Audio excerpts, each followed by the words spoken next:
You're listening to the Airline Pilot Guy Show. The view from our side of the cockpit door. WAPG, it's the Airline Pilot Guy. Airline Pilot Guy episode 648. Yeah, he's up in the sky. It's the Airline Pilot Guy. Hello, you're listening to the Airline Pilot Guy Show. The view from our side of the cockpit door. With your host, Captain Jeff, broadcasting live from the APG Road Vessel Studio. Today's show is recorded on the week of January 20th, 2025. Yeah, he's up in the sky. It's the Airline Pilot Guy. Put your light and he's flying by.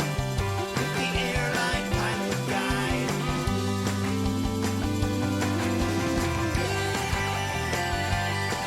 In today's episode, Caribbean flights run low on fuel after diverting to avoid debris from an exploded SpaceX rocket. And final reports are out on 2 runway incidents. Also ahead, more news and your feedback. So get all settled in. Tray tables and seat backs in the upright and locked positions. Electronic devices powered on. I'm Radio Roger, and Flight 648 is ready for pushback. Thank you, Radio Roger Stern. He is an award-winning TV and radio reporter, currently at the #1 all-news station in the nation, 1010 Wins on 92.3 FM in New York City. Welcome to the Airline Pilot Guy Show. It's an aviation podcast covering the latest in aviation news and answering your great feedback. I'm Captain Jeff. Hello. Former U.S. Air Force pilot, retired Delta Airlines captain. And joining us from across the pond from his studio, in Hartford, Hereford, and Hampshire. pretty slick, huh? Really slick. Past it professional photographer, former RAF, RAAF fighter pilot, retired Airbus A330, A340 captain for Virgin Atlantic Airways. It's Captain Nick. Hello, Jeff, and hello, all those lovely APG listeners. Now, I regularly hijack the show here about this time by contrasting our show number with something vaguely interesting. And in this case, I found 2 flight 648s. And the interesting thing is they were both hijacked. Now, the first was flight 648. An Egypt Air 737 hijacked by Palestinian terrorists in 1985. Interestingly, there was a shootout on board the aircraft at altitude between the terrorists and an Egyptian security agent. And the aircraft was damaged, punctured multiple times. They had a decompression. And the aircraft eventually struggled on and landed on the island of Malta, despite the authorities denying them permission and in an attempt to keep them away, they turned off all the runway lights. Oh my the gosh. captain We don't want got you it here. down. Go away. The captain got it down. But sadly, there was a standoff then between the authorities and the Palestinians, and they started murdering passengers, and many more died during the storming of the aircraft. Now, the second one wasn't quite as sad.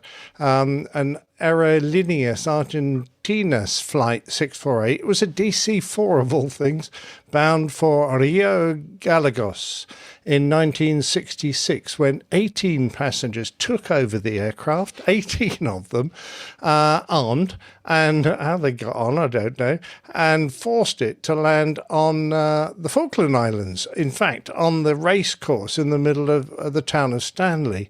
Their plan was to storm Government House. Actually, the governor wasn't even there at the time, but they were surrounded by British forces, which was a kind of combination of the few policemen, a few sort of territorial civilian army they had there, and the few Marines whose job it was to guard Government House. And there was a 2-day standoff, and eventually the Argentinian folk surrendered. They were tried in Tierra del Fuego, but only received very light sentences. Wow. So 3 hijackings, Nick and 2 others. Yeah. was going to say that does not bode well for our episode 648. We're obviously going to be doesn't. hijacked. I hope Probably by some chat doctor room. that'll pitch up in a while. I hope everyone in the chat room has checked their firearms at the gate there. Yeah. I wouldn't trust any of them as far as I could throw them. All right. Well, thank you, Captain Nick. And also joining us from her studio in Toronto, Ontario, Canada, retired financier, aviation enthusiast, spreadsheet master, and our producer. It's the lovely Liz Piper. Hello, everybody, and profound apologies to those of you in the US of A who have been experiencing incredibly cold temperatures. That was a gift from your northern neighbor, but we kept lots of those cold temperatures for ourselves, so it's been pretty chilly here too. Self-flagellation, apparently. Was your wind just cold or smelly as well? No, it wasn't from the south, so it wasn't smelly. Okay. Oh, are you saying the South like where I am? Okay. I see. All right. Well, All right. thanks, Liz. Bye. Bye. God. All right. Well, I guess we should get on with some aviation What a news. start. I know. don't know.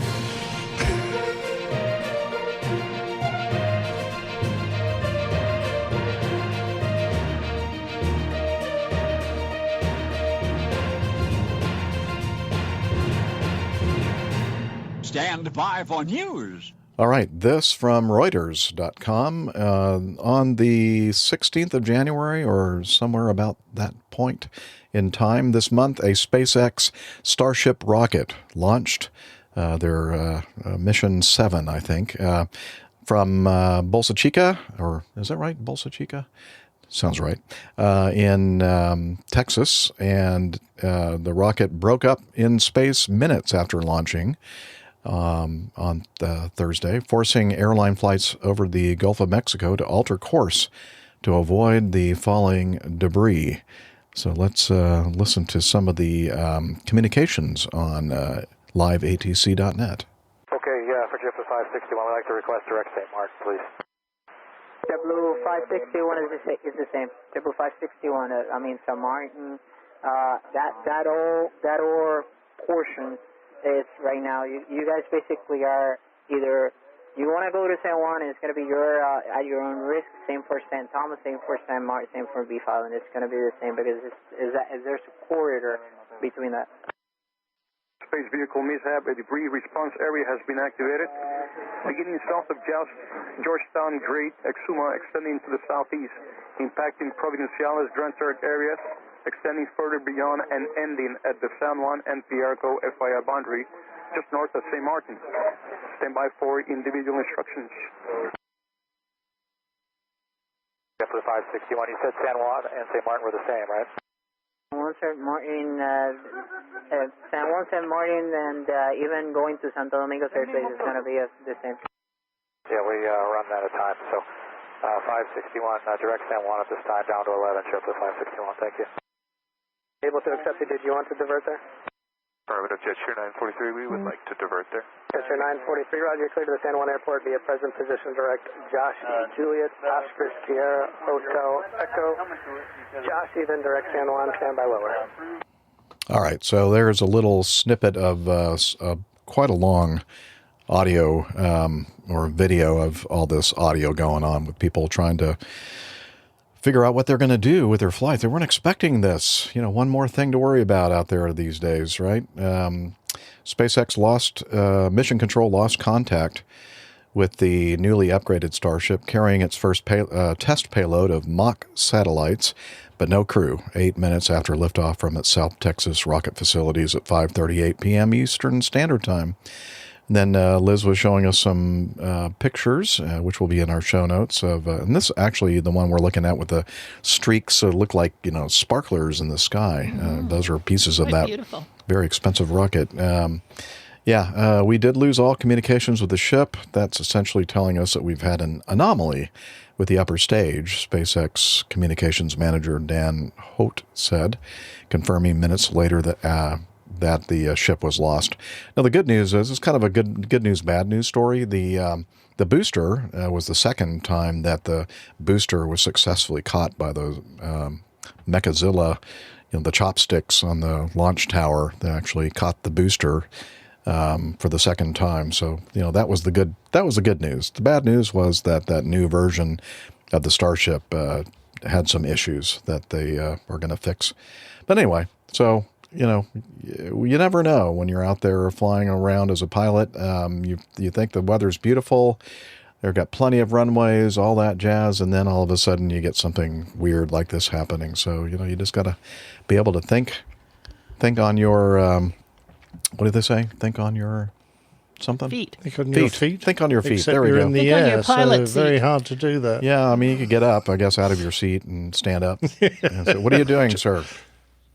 I'm thinking. Yeah, exactly. It is another threat, and it's something I had never really considered. I suppose it was that common when I was still flying, but now there are competing commercial companies doing regular launches, and I'm just a little surprised that these guys didn't have more warning. Now, perhaps for when the reliability of these rockets is much better, you don't have to worry so much. But this was a test, so I'm kind of thinking, should the information be broadcast to the airlines when this is occurring? Although having said that, these launches are often delayed significantly. I'm just trying to think, because the guys that are coming across the ocean from Europe and the UK, that sort of area, down into these islands, there's not much that's behind them where they can divert to easily, because they've got, they're pretty close to their destination now. They have got presumably a bit of holding fuel. Their diversions are almost certainly on adjacent islands, which are all basically in the path of this debris. So they don't have an awful lot of options. And you think to yourself, golly, that puts you in a really difficult position. And I know one bloke had to, I listened to that tape all the way through, declared a mayday in the end, and was advised that he was having, if he wanted to enter this area to go to an airfield to land, he was going to have to do so entirely at his own risk. And it kind of puts the pressure on the captain to go, well, I haven't got a lot of options now because I'm just not carrying enough fuel to hold off until the debris all splash down. Perhaps a bit like our reaction to volcanic ash is now a lot better than it used to. We get much better warning of it and areas where it might be an issue, and we can carry extra fuel for that. But I don't know if airlines are getting the same information for rocket firings and predicted debris paths that might occur. Can they predict them accurately enough, depending on when it disintegrates? It's a real potential problem. Right, and there's not really a lot of time. Once that first stage experiences an issue, it's just like within minutes, and all of a sudden that debris is. But honestly, I have it on a good authority that this is actually part of a secret program it's called the European Airliner Defense System that we're testing in the United States. So I think it was actually pretty successful, yeah. Was it a part of the Star Wars defense systems? I think so. Wasn't that Mr. Reagan started all that? Yeah, part of our protective dome. You finally got it to work then. Yeah, well, I mean, it's just in the early stages, but we're gonna fine tune it, and I'm sure that it'll work just fine. Anyway, absolutely. Yeah. So, all right, that's about it for that one. Let's move on to this next one, and we just talked about this. I believe, was it last show, Liz? Yeah. Where the guy was suing, the first officer on that United 767 was suing for defamation. Well, just so happens that Liz, did you say like that night or the next day we get alerted that the final Friday, report we got for this incident occurred. I'm thinking, oh, good, we get to read about all that defamation. So the NTSB released their final report and investigation docket, concluding that the probable causes of the accident were, number one listed, the first officer's improper control inputs after the airplane touchdown. I guess he's not off the hook. And also contributing to the severity of the damage was the flight crew's lack of recognition that the speed brakes were not armed, which led to their delayed deployment, which, of course, just made things worse when trying to recover from the bounced landing. And, let's see. After a stabilized approach, the main landing gear of United Airlines Flight 702 touchdown. It was a 767, 300, I believe. The nose wheel contacted the runway harder than expected. The airplane then bounced. The first officer, the pilot flying, or the pilot in command, some say, reacted by pulling the control yoke aft to keep the nose wheel from impacting the runway a second time. The first officer applied thrust reverse, the speed brakes deployed, and the nose wheel bounced a second time. And then, of course, subsequently, the nose wheel impacted the runway a third time, and then finally they got the whole thing to decelerate normally. And the abnormal nose wheel impacts with the runway resulted in substantial damage to the fuselage. Although the first officer stated he had held aft pressure on the control column during the initial touchdown, flight data showed that he also made nose down column inputs during the landing sequence. These nose-down inputs contributed to the nose wheel abnormally impacting the runway. And, of course, as I mentioned, the lack of arming the speed brakes, auto speed brakes, was definitely a factor as well.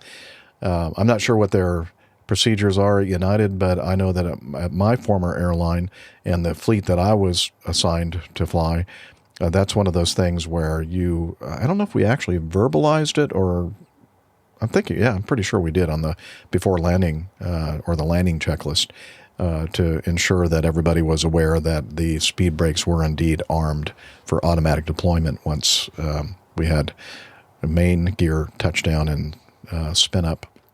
Anyway, derotation is the lowering of the aircraft's nose gear to the runway following a touchdown on the main gear. The first officer's nose-down column inputs were contrary to United Airlines procedures and training. The first officer's training records showed inconsistencies in airplane handling as recent as a few months before the accident. He received an unsatisfactory performance rating. In other words, he failed the check ride. And upon reevaluation, a satisfactory rating with a condition to recheck after 90 days instead of 9 months. This was due to, among other things, marginal performance with landings. But in the NTSB, a few flags there, and then, doing all this analysis, they said due to the satisfactory performance rating on the first officer's second evaluation, the investigation was unable to determine if the first officer's training inconsistencies contributed to the accident. So they're not making it one of the contributions or causes to the accident. But I just took a little excerpt of the final report. He received a satisfactory performance rating the second time, but he received minimum grade in 3 areas, and one of which was landings, which resulted in that short cycle training event cycle or whatever. Yeah, so I'm not sure that this report, this final report from the NTSB, is going to do him any good when it comes to his court case for defamation. No, but his court case was really revolved around the terms used in describing him as the aircraft commander. I think that was the crux of his complaint. Was that they suggested that he was in sole command of the aircraft, and as such, he said that would make him very hard to employ. Afterwards, I think this report equally will make him very hard for him to be employed. It's an interesting one. I'm curious what the standard procedures are on this aircraft. Does the pilot monitoring arm the speed brakes for the pilot flying, or does he do it himself? I believe that I'm trying to remember now how I did it on the Mad Dog and 717 fleet. If I were the one that always armed after the extension of the gear? Or I think the pilot monitoring would actually lower the landing gear handle, and then the landing checklist or the flow pattern, the pilot monitoring would arm the spoiler handle or put it in the proper position for automatic deployment. And then the landing checklist required both pilot flying and pilot monitoring to ensure that it was actually indeed in the correct position. So I don't know if it's just that that's the case with this one. I mean, I can understand why he might have had a few problems with his first touchdown, because if the spoilers don't deploy, the aircraft's much more liable to bounce. But I suspect this is something that many of the pilots, whether they be first officers or captains, have to deal with, because it's probably not an uncommon occurrence when someone forgets to do something like on the speed brakes. You're expected to be able to handle that situation, and I suspect there's probably a certain amount of reference to it in the training manuals, indicating how you do it. And I would be very surprised if they weren't given a little bit of simulator time, to get used to the fact that when the aircraft doesn't have speed brakes armed, it's going to behave like this, and you land the aircraft like this instead. But certainly he wasn't that experienced, so I have a certain amount of sympathy with him. When he deployed the thrust reversers, I believe, regardless, the spoilers at that point deploy. Even though they weren't armed for the first touchdown, once the thrust levers are idle and the thrust reverse is selected, they come out. So we shouldn't have had any problem there. But it sounds to me like if he was having a few problems with the landing phase, this would have made his handling issues come out in stark light if he was, put in the difficult situation of dealing with a bounce without spoilers, and he may not have had the skill to cope with that very well.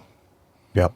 And you're correct regarding the once the reverse is deployed, regardless of the position of the automatic speed brake deployment handle or spoiler handle, they will extend.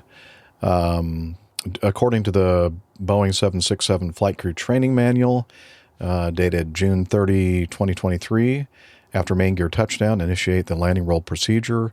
Fly the nose wheel smoothly onto the runway without delay. If the speed brakes do not extend automatically, move the speed brake lever to the up position without delay. Control column movement forward of neutral should not be required. Do not attempt to hold the nose wheels off the runway. Holding the nose up after touchdown for aerodynamic braking is not an effective braking technique and results in high nose gear sink rates upon brake application and reduced braking effectiveness. Of course, the last part of that really doesn't apply to this situation. But so as you said, it's not totally uncommon or, out of the ordinary for... Not unheard of? No. Yeah, not unheard of. Maybe that's a better way to say it. That this should happen, and I'm sure during their training that they go through this. Okay, this is what happens when, the pilot monitoring didn't arm the spoilers, and this is the way you handle it. So, yeah. But if you're having problems with your ordinary landings, then this is going to really highlight any lack of skill that's apparent. I agree. So, I mean, that's not really the point, because I think he was still under probation. The company weren't satisfied with his ability to fly the airplane, and they sacked him. The court case really is a bit of, I think it's last gasp effort to get some coin. To get something back, having been robbed of his job, as it were.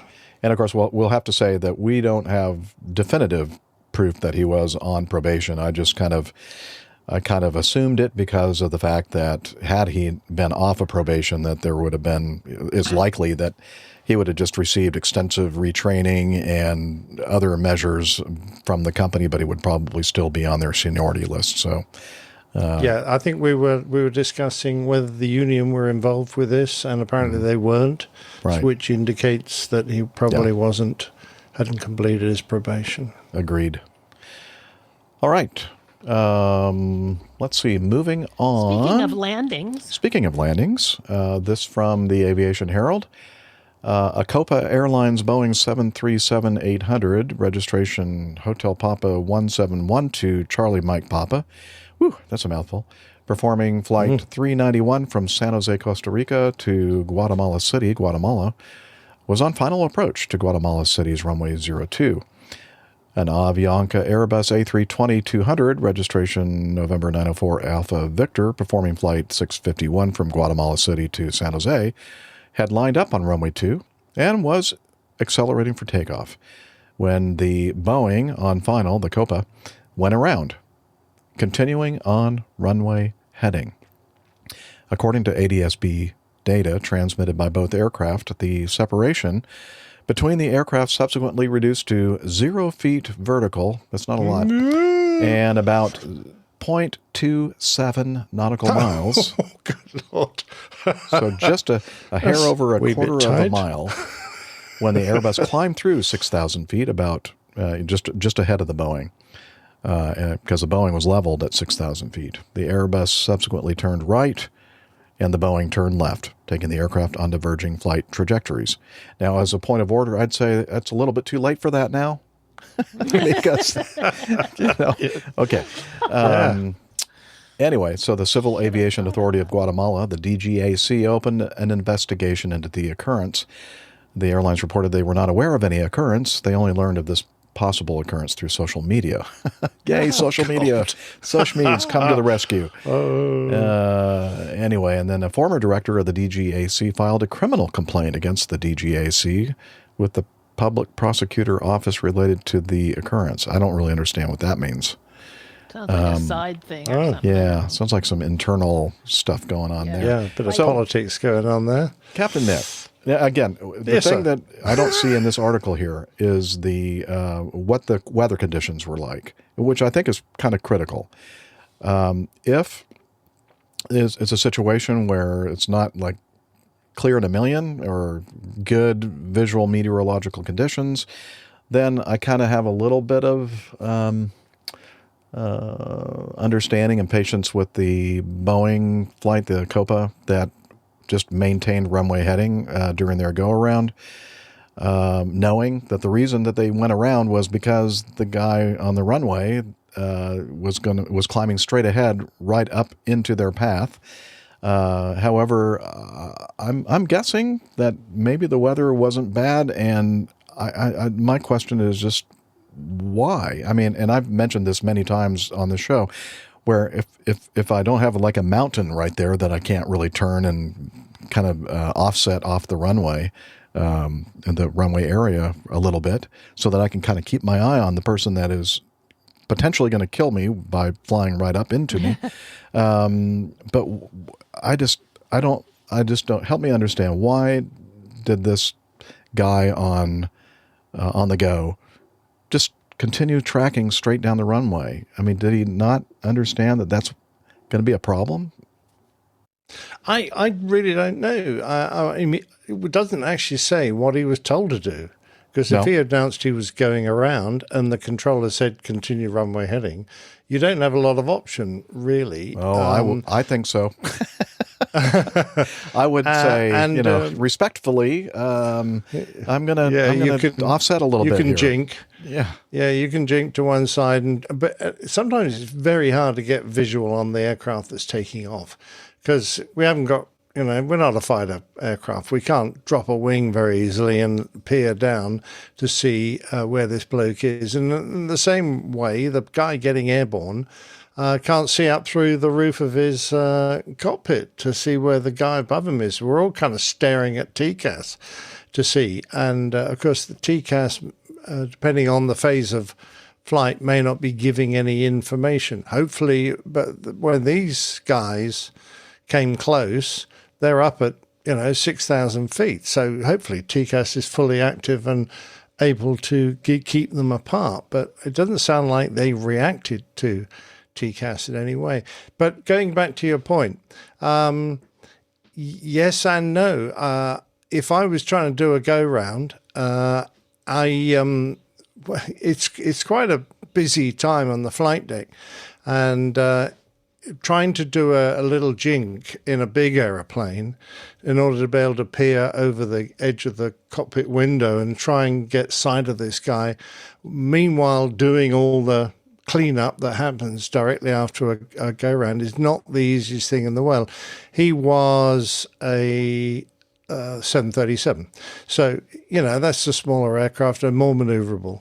So, yeah, for him, it wouldn't be so hard. But I would have sympathy if it was a big airplane, not feeling able to do that.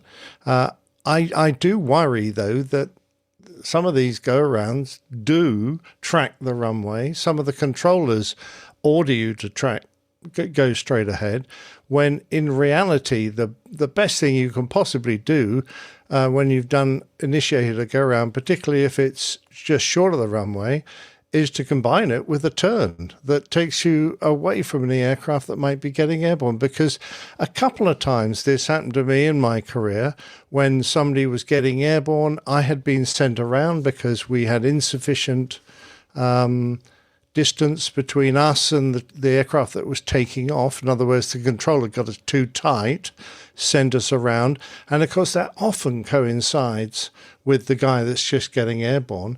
And particularly if he's a little bit behind you, even doing a jink to try and get a bit of separation isn't going to get you visual on him. It might generate a bit of separation to stop you bumping into each other.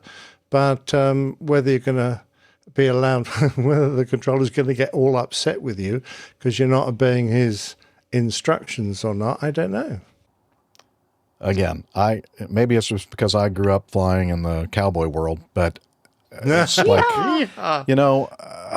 use your pilot brain. I mean, regardless of whether you've been given a good heading or not, you just have to me, and again, I know you may disagree with me, but I just think that wasn't good situational awareness. And I put the onus mostly on that guy that was on the go, because the guy that's just taking off has limited maneuverability and really has, there's so many, I know there are a lot of things going on in both of these jets at this time, but still, I think the one that would be most important, have most prominence in my pilot brain, would be get away from that airplane that's taking off, because they're going to go right up in front of me, and that's no good. In fact, I think MetroDoc agrees with that that feeling.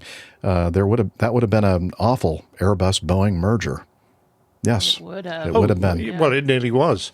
Yeah, absolutely, nearly was. I just. But what was the hell was the controller doing? Both the tower controller and everybody else at the time, not to separate these aircraft when they should be trying to do that. Must know how hard it is to see each other. Yeah, I mean, okay, so I agree. That's their responsibility, basically, is to keep these big pieces of metal apart.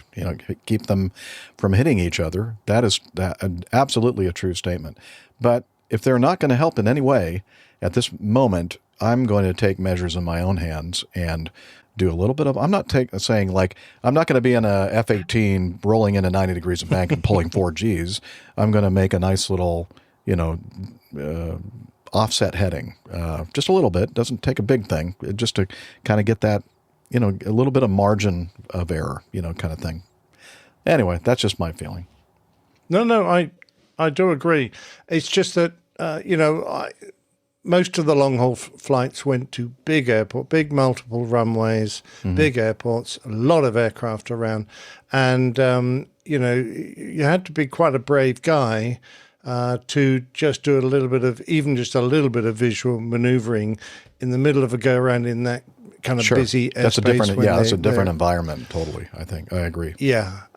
So I was never used to doing the sort of thing that you would perhaps at a quieter airport when you felt that you were perfectly safe doing a maneuver like that. I used to get shouted at too much. All right. Can you you tell from this image if there's mountains there? Does it look mountainous? Or can you tell? I think that it is somewhat mountainous, but I can't really tell from this top view. Okay. The topography there. I also want to add that they mentioned that the Boeing on the go around leveled at 6. And the near miss occurred as the Airbus was flying through 6,000 feet. And I'm thinking, well, it sounds like it's way up there, but the field elevation is 4,900 feet. So it was only a little over 1,000 feet above ground when this occurred. So that's good to know. Yeah, that is something that kind of brings it back into perspective. They were, both aircraft were still in quite a vulnerable regime of flight, relatively low speed and all busy moving flaps and slats and stuff and gear, so it's not an ideal situation to be in. Yeah, I'm just happy that we're not reading about a major aircraft accident. We're only looking at a potentially bad situation in this case. Yeah. Okay. And as usual, I've been doing this show for 15 and a half years. The truth is that, of course, I'm a better pilot than almost everybody in the world. So that's why. Certainly better than me. Oh, of course. I'm better than everyone, Nick. Come on, you know that. That was part of the thing that you signed, the contract. Well, I'm better than all the other people. I'm better than all the other people, and you're better than me. So number one and number two. Yeah, number one and what do they call that? What was the last show? The Bad Boys of Aviation. Bad Boys in Aviation or whatever. That's who we are. Yeah, absolutely. Of course, I'm kidding. Everybody, well, you should know that. Unless you're like a brand new listener, you're going, what kind of an egotist is this guy? Well, just stick around, you'll find out. Okay. This next one is from the Aviation Herald as well, and it involves a West Atlantic ATR 72-200 registration Golf November Papa Tango Foxtrot performing flight MPT 07. Okay, flight 7B. That's one of my favorite flights. From East Midlands to Belfast International, was en route when the aircraft suffered restricted rudder travel. The aircraft continued to Aldergrove Airport for a safe landing on runway 25 about 1 hour after departure. The UK Air Accidents Investigation Branch rated the occurrence a serious incident. Yeah, you need to have a rudder on these airplanes. And opened up an investigation, also stating that the rudder travel restriction continued after landing and during taxi. The aircraft still on the ground in Belfast 9 days after landing. Of course, this occurred on March 7th, 2023, so I'm hoping it's not still on the ground. My birthday. March 7th? That's your birthday, Liz? It is. Oh, happy birthday. Oh. Well, perhaps early. that's why it happened. Yeah, That's could right. be. Okay, so on January 17, 2023, the aircraft had suffered electrical issues, keeping the aircraft on the ground for about a week. And then on March 7th, so I don't know, let me do the math, 2.5 months later, month and a half later, during the AAIB reported during the landing flare, the flight crew encountered a rudder control restriction and used nose wheel steering for directional control on the runway. Examination of the aircraft the following day revealed that the rudder was almost immovable, either using the rudder pedals in the cockpit or by physically pressing on the rudder itself. Oh, so do they mean, like actually going over and putting your hand on the rudder and trying to move it? I think that's what they mean, yes. The investigation is nearing completion and has focused on determining the reason for the restriction of the rudder control system. So they've been doing their investigation, and then finally they released their final bulletin on November 28, 2024, concluding that following an extensive history of reports of stiffness within the rudder control system, the flight crew experienced rudder stiffness during the full and free control check prior to the flight. Aware of the recent maintenance interventions, which were considered to have resolved the problem, the flight crew elected to continue with the flight. I'm not sure I would have wanted, especially knowing that this was an issue. They subsequently encountered excessive rudder stiffness during the landing flare, which rendered the rudder pedals almost immovable. 2 support bearings on the rudder rear quadrant shaft were found to be corroded. trapped moisture in the aircraft's rear bay probably contributed to the condition of the bearings. Unable to rotate freely, the bearings would have resisted the movement of the rudder rear quadrant shaft, leading to the stiffness. Other anomalies observed in the rudder control system may have contributed to the stiffness, but to a lesser extent. I don't know what bearing that has on anything. Let's see. So they issued a service bulletin. No, I'm sorry. Well, yeah, they did back in 1993. That existed to replace the affected bearings with corrosion 10 years resistance. Before. Yeah. Apparently, maybe they ended up putting in non-corrosion resistant bearings or something. Well, that was what the notice was suggesting they do that. I don't think they made it, the service bulletin made it compulsory, but it was a recommendation. Yeah, I don't know about you, Nick. I remember, coming to an airplane, and we review as the pilot in the command the relatively short-term history of the jet before we, take command of it and deem its airworthiness. Right? We look and see if there's anything going on that we might be aware of that, may be helpful if we experience something that we're not expecting.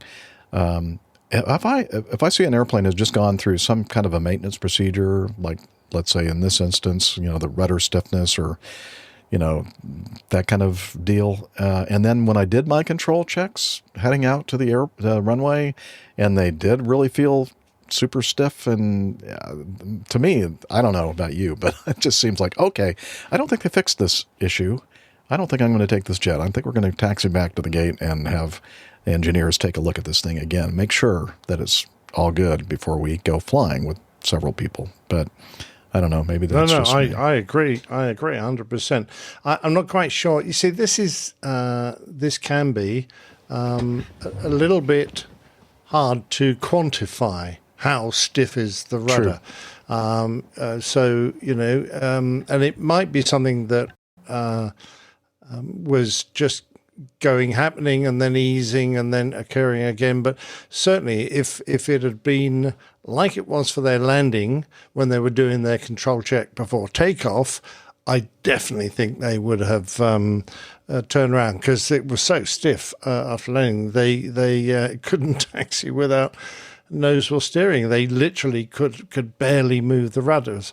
So I'd be very surprised if it was like that when they did their control checks.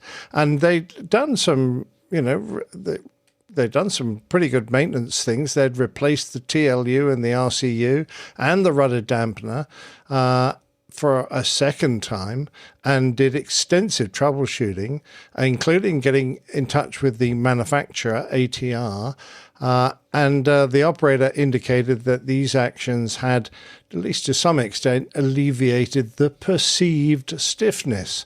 Because I don't know if there's an official way to measure how stiff something is. That's what she said. That's what she said. Thank you. I've got a little bit of, I've got sympathy with the crew, because if they did it and they went, well, it doesn't feel ideal, but they've done all this work on it, it's bound to have got to the bottom of it now. But to me, if those bearings were as bad as they became by the end of the flight, I find it hard to understand how the engineers managed to do all that work and all that testing that they would have done on the system and be able to get it sufficiently free for it to pass their checks.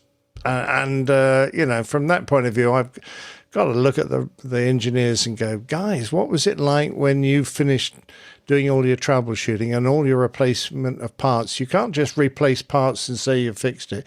You must actually try the damn thing out.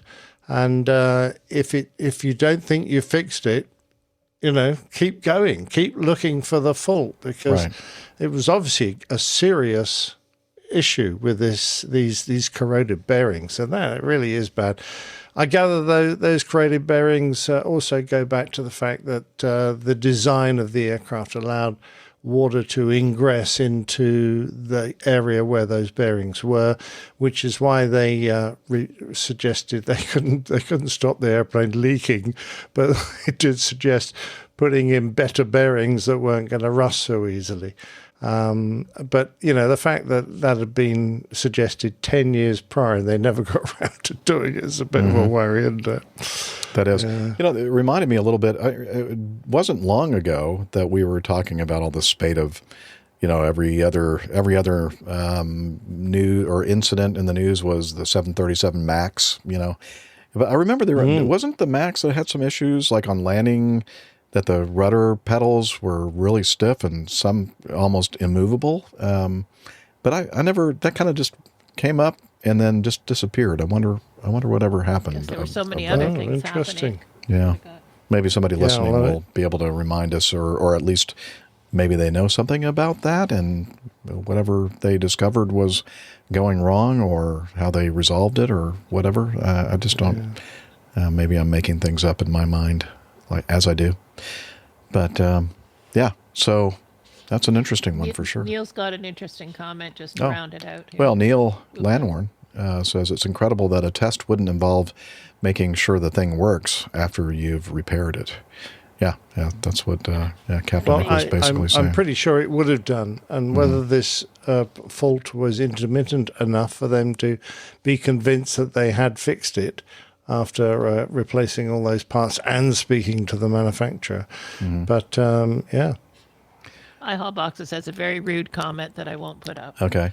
And then Neil also says, unexpected stiffness is a serious problem. Well, I don't know. I guess it could be embarrassing if you're out in public or something. If it lasts more than 4 hours. Yeah, if you got to be careful about the lasting more than 4 hours warning. All right, let's continue moving on with this one, another one from the Aviation Herald, a final report involving this one. Emirates 777-300 performing Flight 231 from Dubai to Washington Dulles, D.C., with 354 passengers and 18 crew, was accelerating for takeoff. This happened on December 20th of 2021. Yeah, a long time ago, too. Let's see, that would have been basically more than a little over 3 years ago. And I do remember us talking about this, and we were just kind of perplexed as how something like this could possibly happen. The aircraft rotated for takeoff past the end of the runway, became airborne just at the end of the runway end safety area. The aircraft continued to Washington Dulles for a landing without further incident. According to Mode S data transmitted by the aircraft's transponder, the aircraft remained on the ground until accelerating through at least 216 knots over the ground, about 14,400 feet past the runway threshold, and about 90 meters short of the localizer antennas. I know for sure that that's not a good thing. You don't want to hit those things.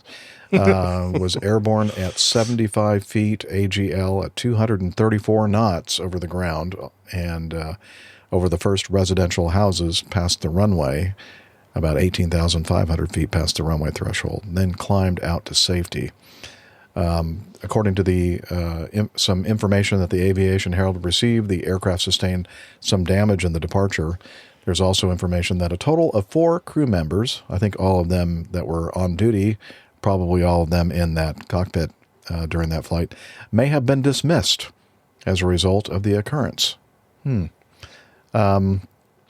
was a bulletin released on the 27th of December of that year, a crew alert to their pilots following the occurrence, suggesting that the crew had not picked up that the previous flight crew had left the altitude setting on the master control panel at airport elevation 0 feet, causing the flight director to not indicate takeoff, rotation, and climb out, but instead indicate to maintain that altitude. So, okay, and then they have a copy of the narrative of that crew alert. Let's scroll down here to the final report and what they concluded as the probable cause of this serious incident. Let's see. The Air Accident Investigation Sector of the United Arab Emirates determines that the cause of the shallow climb incident was the pitch down below the required pitch attitude required for achieving a positive and safe rate of climb. The commander followed flight director commands reflected in the flight mode enunciator, the FMA, that were not appropriate for the takeoff flight phase. Yeah, no, Sherlock. The inappropriate pitch flight director commands were a result of incorrect AFDS pitch mode setting in the flight director that went unnoticed by the flight crew. Okay, so basically what happened here, somebody, and this is, I don't know if it's common in the Airbus or if it's even something that you can actually do, but in the Boeings and McDonnell Douglases, a lot of times it's just as a habit pattern, we kind of set things in the flight control panels and stuff like that for the next crew. Although in this case, setting in 0 in the altitude alert window, I don't see how that's going to help anybody, and obviously it didn't help this crew. But for instance, in Atlanta, I know that a lot of people doing the after landing cleanup flow will set 10,000 feet in the altitude select window, because that's just what you do out of Atlanta. That's going to be your altitude limit on almost every departure, or all of them actually, unless Tower tells you to maintain a lower altitude. But 10,000 feet is it. And so just as a courtesy to the next crew, we just kind of put in that. That's one less thing for them to do. Of course, they'll go through and check to make sure everything is set up properly. In this case, it looks like that was missed, that the altitude was set as 0 in there. Okay, that's a contributor to this, but I don't think that's the reason why this happened. The co-pilot, as the pilot monitoring, was aware of the incorrect pitch mode activation, during this takeoff. However, he could not rectify it. He couldn't figure out why, and did not bring it to the commander's attention. Boom, that's a big red flag. That should have been something that he brought to the commander's attention. That's a sin. But I think you'll agree with me, Captain Nick, that we learn how to fly, and we have a concept called control performance. So you set certain parameters that you expect a normal airplane, normal thrust setting, normal conditions.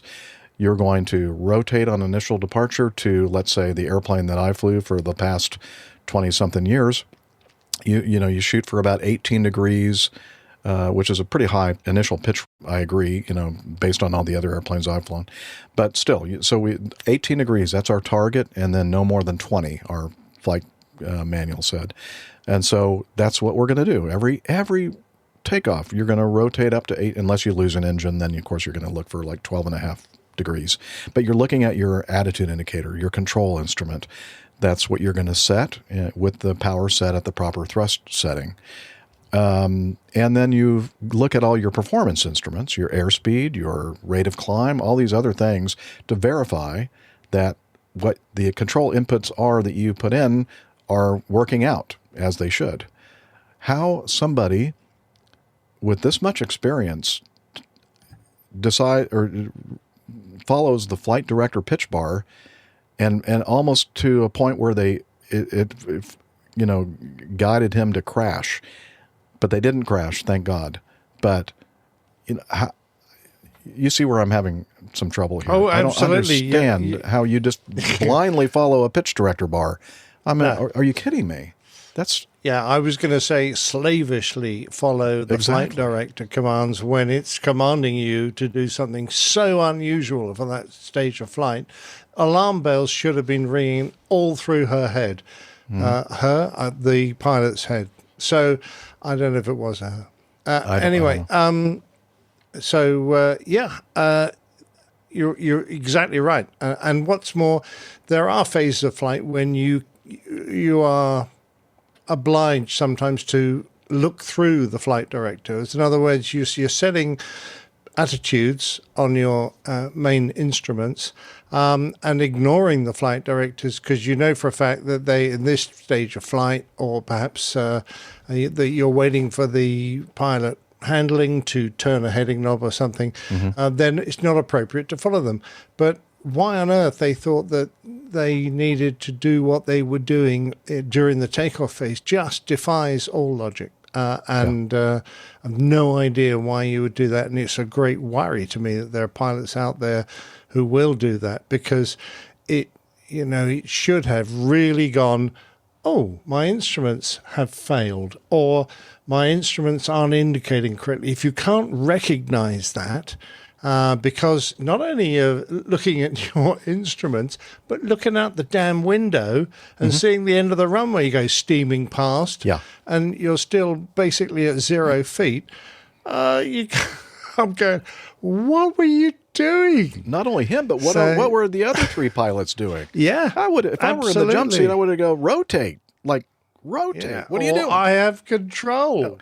Yeah, if you're sitting in the other control seat, but if you're like in one of the jump seats, I mean, you're just like, let me grab that yoke and pull it back so that we can climb. Has a very sarcastic iHall Boxes says in our live audience, "Oh my God, control performance technique." OMG, I'm sorry, that's so 2024.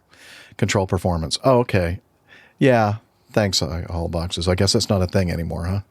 Yeah. They don't do that anymore. Yeah, we don't. Yeah, that's old school. 1824. Is that what you're saying? That's way old school, isn't it? I know. We know that he's joshing there with us, but still, it's like, how does something like this happen? Especially not only one. If this did happen in a normal crew, your first officer would have said, "Hey, boss, you need to rotate. Just look through or disregard the flight director bar. For some reason, we're not in the right mode. Just set the pitch to where it's supposed to be, or something. I don't know. I know that's a lot of words to say in the moment, but I'd probably be yelling up, "Pull up!" Like, pull up! Yeah. What are you doing? And the fact that the co-pilot monitoring was aware of that and didn't rectify it because he couldn't remember how to reset the mode. Yeah. The Airbus is full of stuff like that, actually. You go, oh, that's really odd parameters there. How do we get back to what we should do? Because sometimes it's a bit of a trick. Like you turn off both flight directors simultaneously and turn them back on again. That resets some information in there. But it was a regular thing you'd do. If you saw an unusual indication in the windows there, that was the trick to get back to where you wanted to be. And the fact that they couldn't remember how to do that, well, you don't just sit on that information. You tell someone about it. In this case, there probably wasn't any time to do what you just described there. It's the interface between humans and machine. The machine does a bunch of wonderful things for us, and for the most part, keeps us safe. But not always. Sometimes it can lead you down the primrose path and to some place you don't want to be. But that's where the human mind goes, this is not right. This does not look right. I need to do something. I need to revert to something more fundamental about flying airplanes. And then we'll figure it out later how to resolve this situation. But now is not the time to worry about it. Children of the magenta. Yeah. Good point. I mean, that's just kind of evidence of that kind of philosophy, which is no good. Peter says, if in doubt, fly the damn airplane. Exactly. Aviate, navigate, communicate. I know that some people would say, well, aviate means you follow all the flight director commands slavishly. And no, you don't. I think I've shared this before, but I think it's a good thing to share again. I used to fly with some people, thankfully not many. One in particular that I kind of recall, where he was so slavishly stuck with not doing anything when he's manually flying the airplane until he saw something that would indicate that he is supposed to turn or climb or descend, like this situation here. And I was kind of wondering to myself, what happens, Jeff, as a pilot monitoring, if we get a heading, if we're taking off out of Miami on 27 left, the south runway, heading to the west, and we almost always get a right turn on that departure that we normally fly for the destinations that we normally go. So I was expecting a northwesterly heading to begin with. And so sure enough, tower tells us fly heading 330. And I thought to myself, I wonder if I just kind of hesitate to roll in 330 degrees on the heading and, pull it, I think is what we did to select it. If I don't do that, I wonder what he's going to do. And I suspected that he was not going to do anything with that airplane until he saw the flight director bar move over to the right, indicating that he should be turning, banking the airplane to the right to fly that new heading. And so I waited for about as long as I could without, being, at risk of being violated because we were not doing what Tower told us to do. And sure enough, it just kept on tracking straight out west. And I looked over at him and said, "You can go ahead and turn." And he just kept on flying exactly what that flight director bar was indicating. I'm thinking, dude, man, you gotta fly the airplane and then don't, it's just, I'm sorry. It's just one of those things that just really gets to me. I-haul boxes in their audience, GPWS, don't sink. And the guy's hearing, don't think. Well, yeah. Yeah. It's a worry. And this habit, I have to say, it was a comment there that this wouldn't have happened if the guys leaving the cockpit hadn't had this habit of setting all the windows to zeros, which is a stupid thing to do. Yeah, who the hell? Not logical. Who the hell needs to do that? It's just boredom. I'll just tidy up everything. All right, you can leave the straps of the seat, in a nice layout if you want to. Pick up your garbage. But, yeah, I mean, you were setting someone up for a fall, and eventually, I finally noticed the commander was a lady. Not that it makes the slightest difference, but it was a she, so I wasn't wrong there. Oh, okay. Yeah, I hadn't remembered that particular data point. But, but even if you do, probably not advised to, set up something like what we used to do routinely by putting in departure. We'd like pulling into the gate and we'd look at where this airplane was going next. And sometimes we'd put in, to be helpful, the frequency for the departure control going that direction off of the Atlanta airport and 10,000 feet and that kind of thing. And even if that's maybe not advised, it's still the responsibility and obligation of the incoming crew that's going to be flying that jet to make sure during their pre-flight that everything is set properly. Now, it may not have helped that somebody put in something wrong, but still, I think the onus is on the crew that was flying that airplane, regardless of what was set there. They didn't check it. Oh, absolutely, yes. Yeah.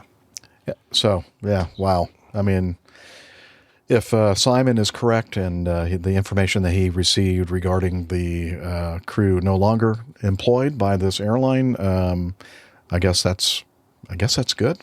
I don't know. Well, anyway. If they felt they couldn't train them out of it, then yes, I guess it is. Yeah. Okay, shall we talk about a couple of turbulence news items?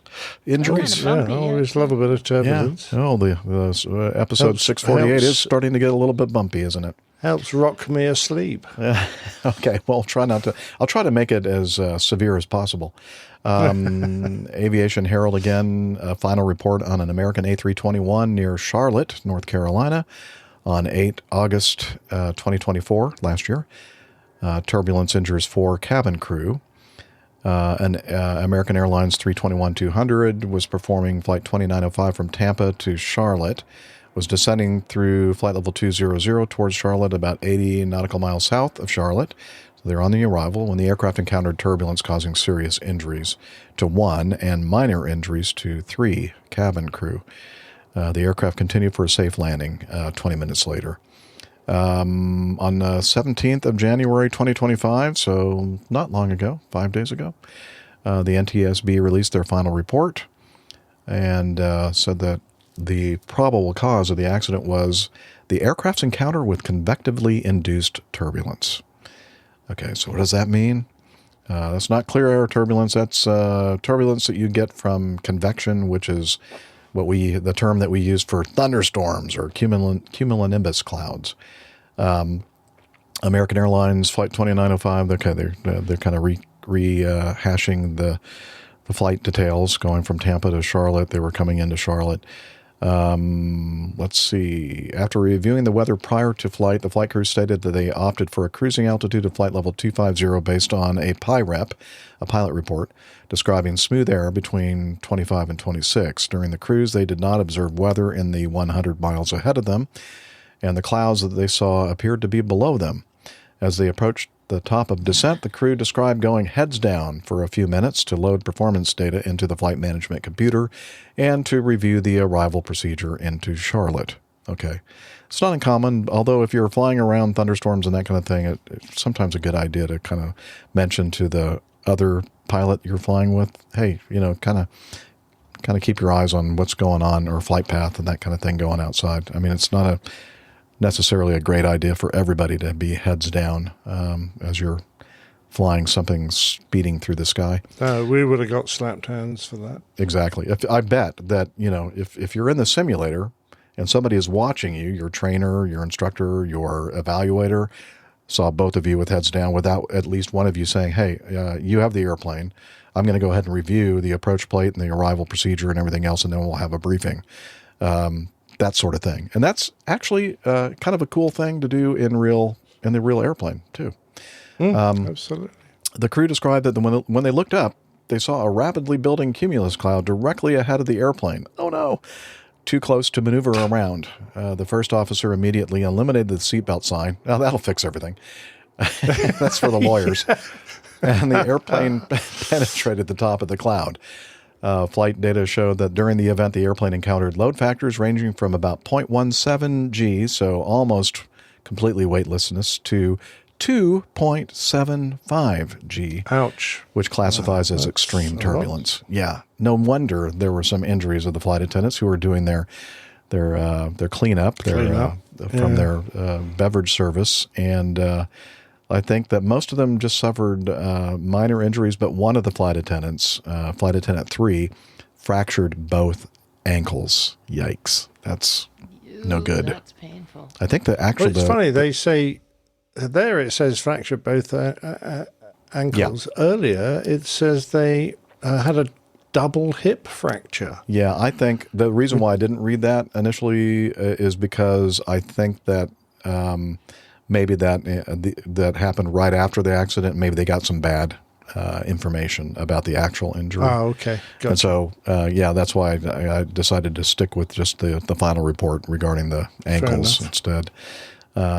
Although, man, when I saw that, Nick, worse. A double hip fracture, that...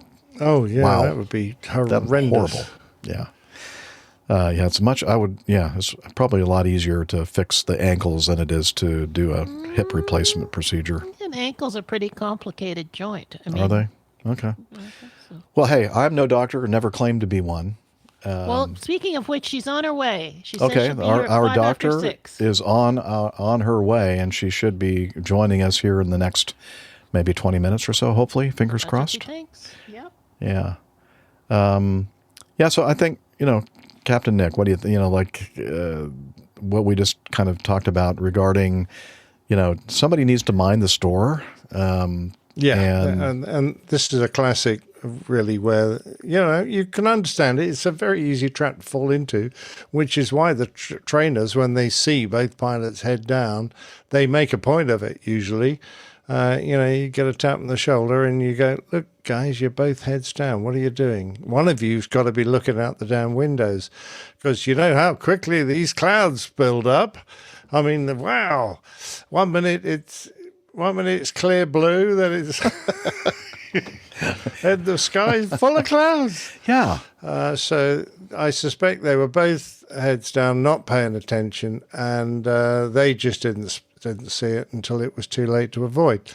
Because normally you get these isolated queues. It doesn't take much just to scoot round these. Just only needs 10 or 20 miles of notice.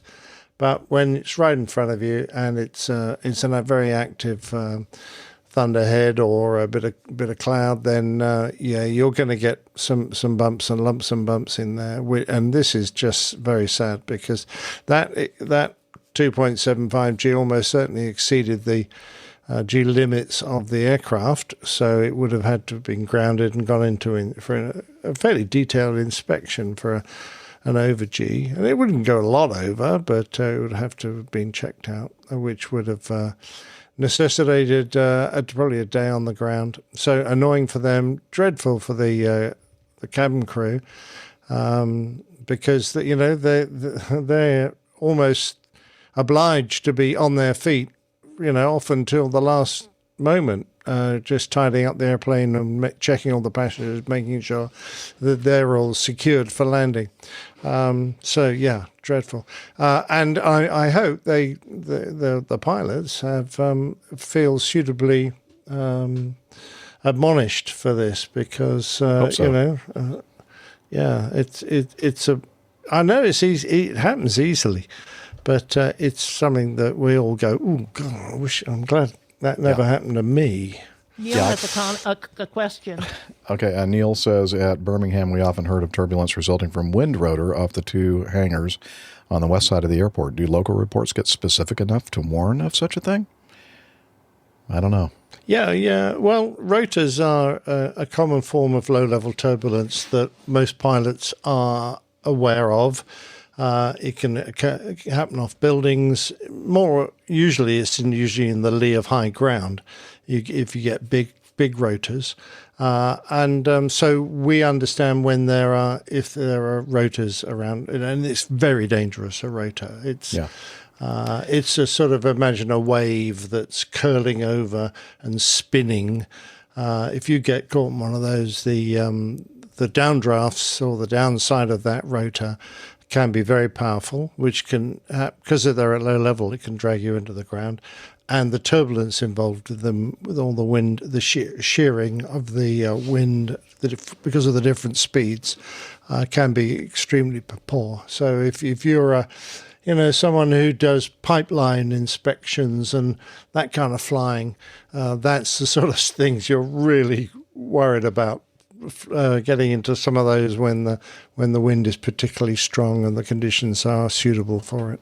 And I think that in general, pilots are mostly aware of that type of phenomenon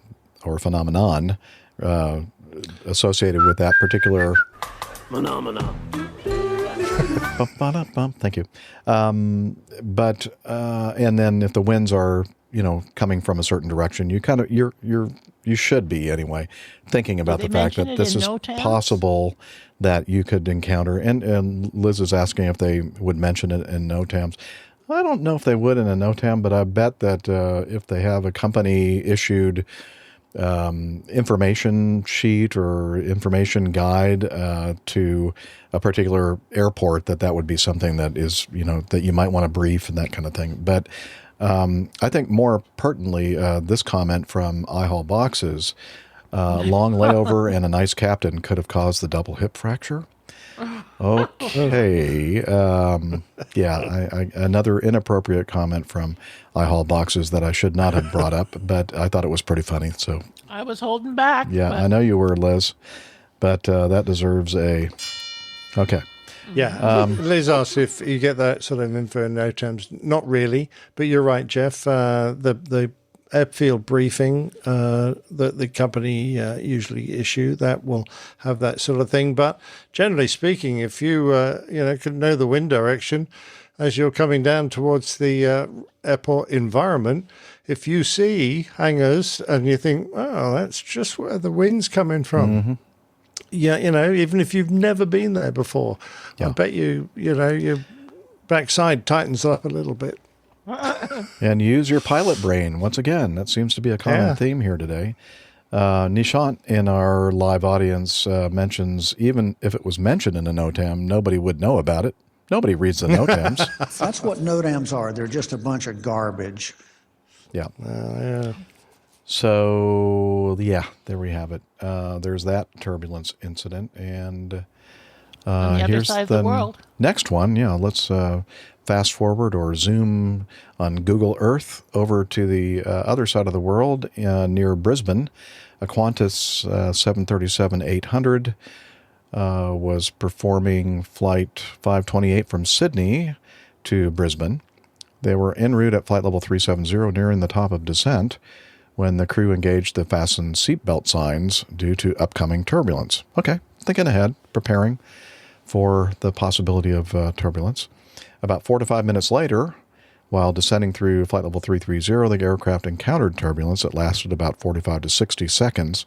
That's a long time, causing injuries to 3 passengers. The crew declared pan-pan, requested medical assistance to be available upon arrival, and continued for a safe landing in Brisbane about 30 minutes later. Australia's TSB released an occurrence brief stating, the fact that they, just before descent, they turned the seatbelt sign on. They did make an announcement for all passengers to return to their seats and to fasten their seatbelts. And then, so they encountered the severe turbulence for about 45 to 60 seconds. And I'm thinking even 5 seconds of severe turbulence is too much. But 45 to 60, that's bad. One passenger who was in the lavatory prior to the seatbelt sign being turned on did not return to their seat before the turbulence encounter. Okay, so that I can kind of give that one a little bit of a break, right? You're in the middle of whatever procedure, and you're thinking, okay, I'd rather take on the turbulence than have to deal with walking down the aisle with my pants around my ankles, And another passenger with a small child ignored the seatbelt sign. What? Passengers ignore seatbelt signs? That can't be true. And cabin crew requested that they return to their seats. And I guess that was ignored as well, and proceeded with the child to the second toilet, where they remained during the turbulence encounter. The door to this toilet was damaged during the turbulence, likely from passenger impact, and was unable to be opened. An off-duty pilot assisted removing the door to access the 2 passengers inside. All 3 passengers sustained minor injuries and were provided with first aid by the crew. That's the cabin crew. Well, that's the good news of this. I mean, it could have been severe injuries, with a severe turbulence encounter. Yeah. What do you think, Captain Nick? You think that they all deserved it, or maybe just the lady that brought her child to the lav? There are no seatbelts on the toilets in an airplane. Nope. So nope. It's not a good place to be in turbulence. Let alone, it's not an Airbus, which has very little water in the bowl, but you can bet your bottom dollar if it's a Boeing within the blue water flushing around, that they probably got splattered, which can't be very pleasant, let alone the risk of injury, and particularly to a child, because while you as an adult are being thrown around, it's very easy for you to land on top of a child and cause severe injuries. So I would say, try and get yourself prepared before you think the seatbelt signs will be put on, because just prior to descent is the classic time for it happening, and usually if it's a good crew, they've already given you a preparatory announcement saying that this is a good time to visit the loos now if you need to, because the seatbelt signs will be going on shortly.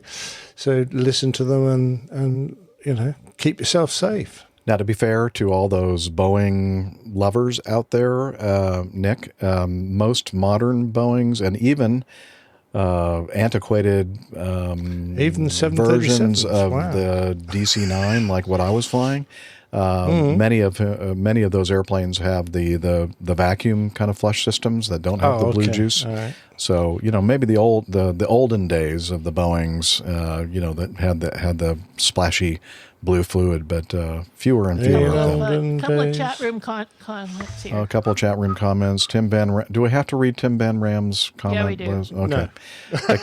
No. Experiencing turbulence whilst in the loo. No. That's turbulence. Turbulence. I'm He's sorry. Misspelled turbulence. Turbulence. Okay.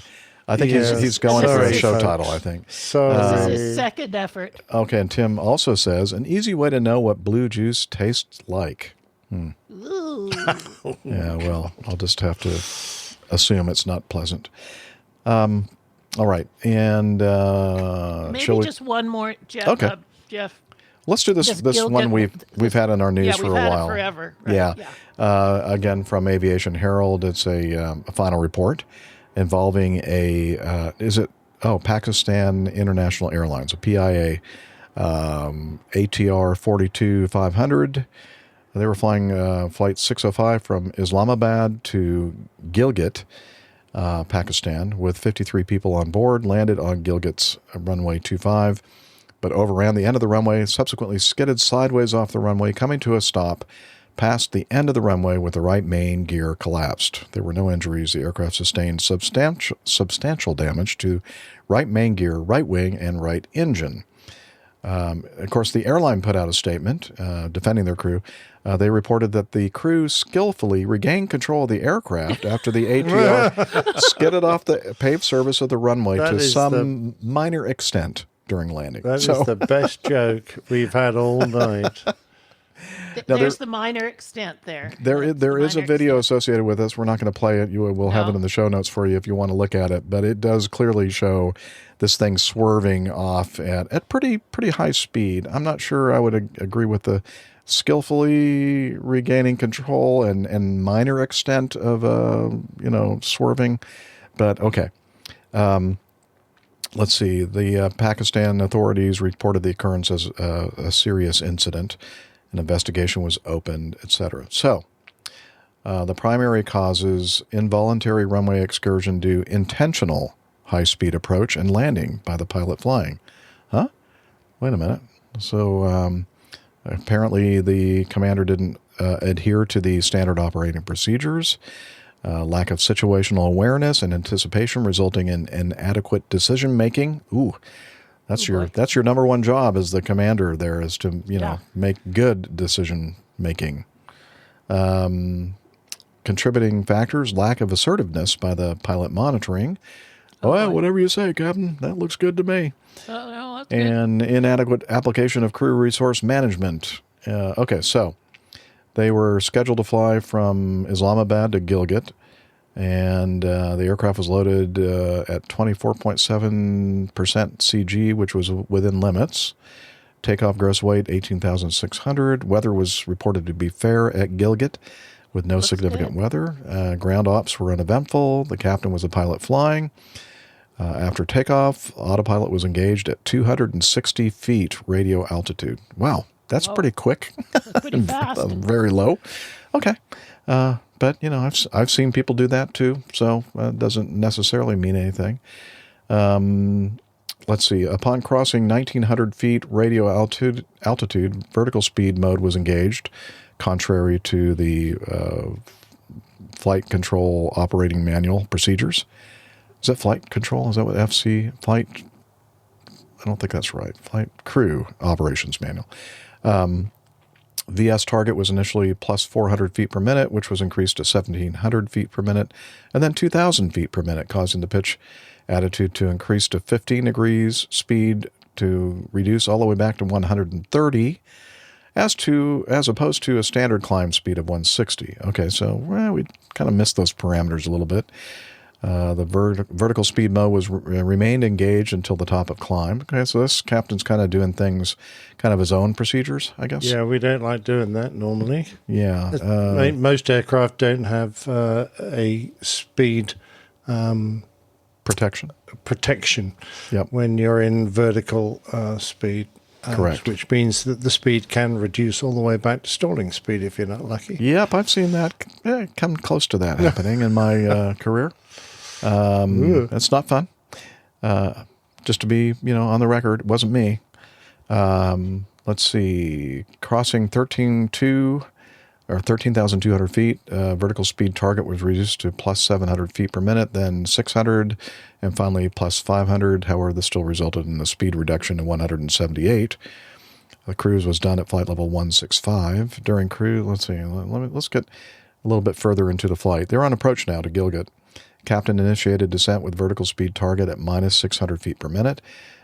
Captain elected to descend for the approach to the airport at higher than normal speeds, reaching up to approximately 245 knots calibrated airspeed rather than maintaining the standard descent speed of 200. Okay, a little fast. Oh, okay, yeah.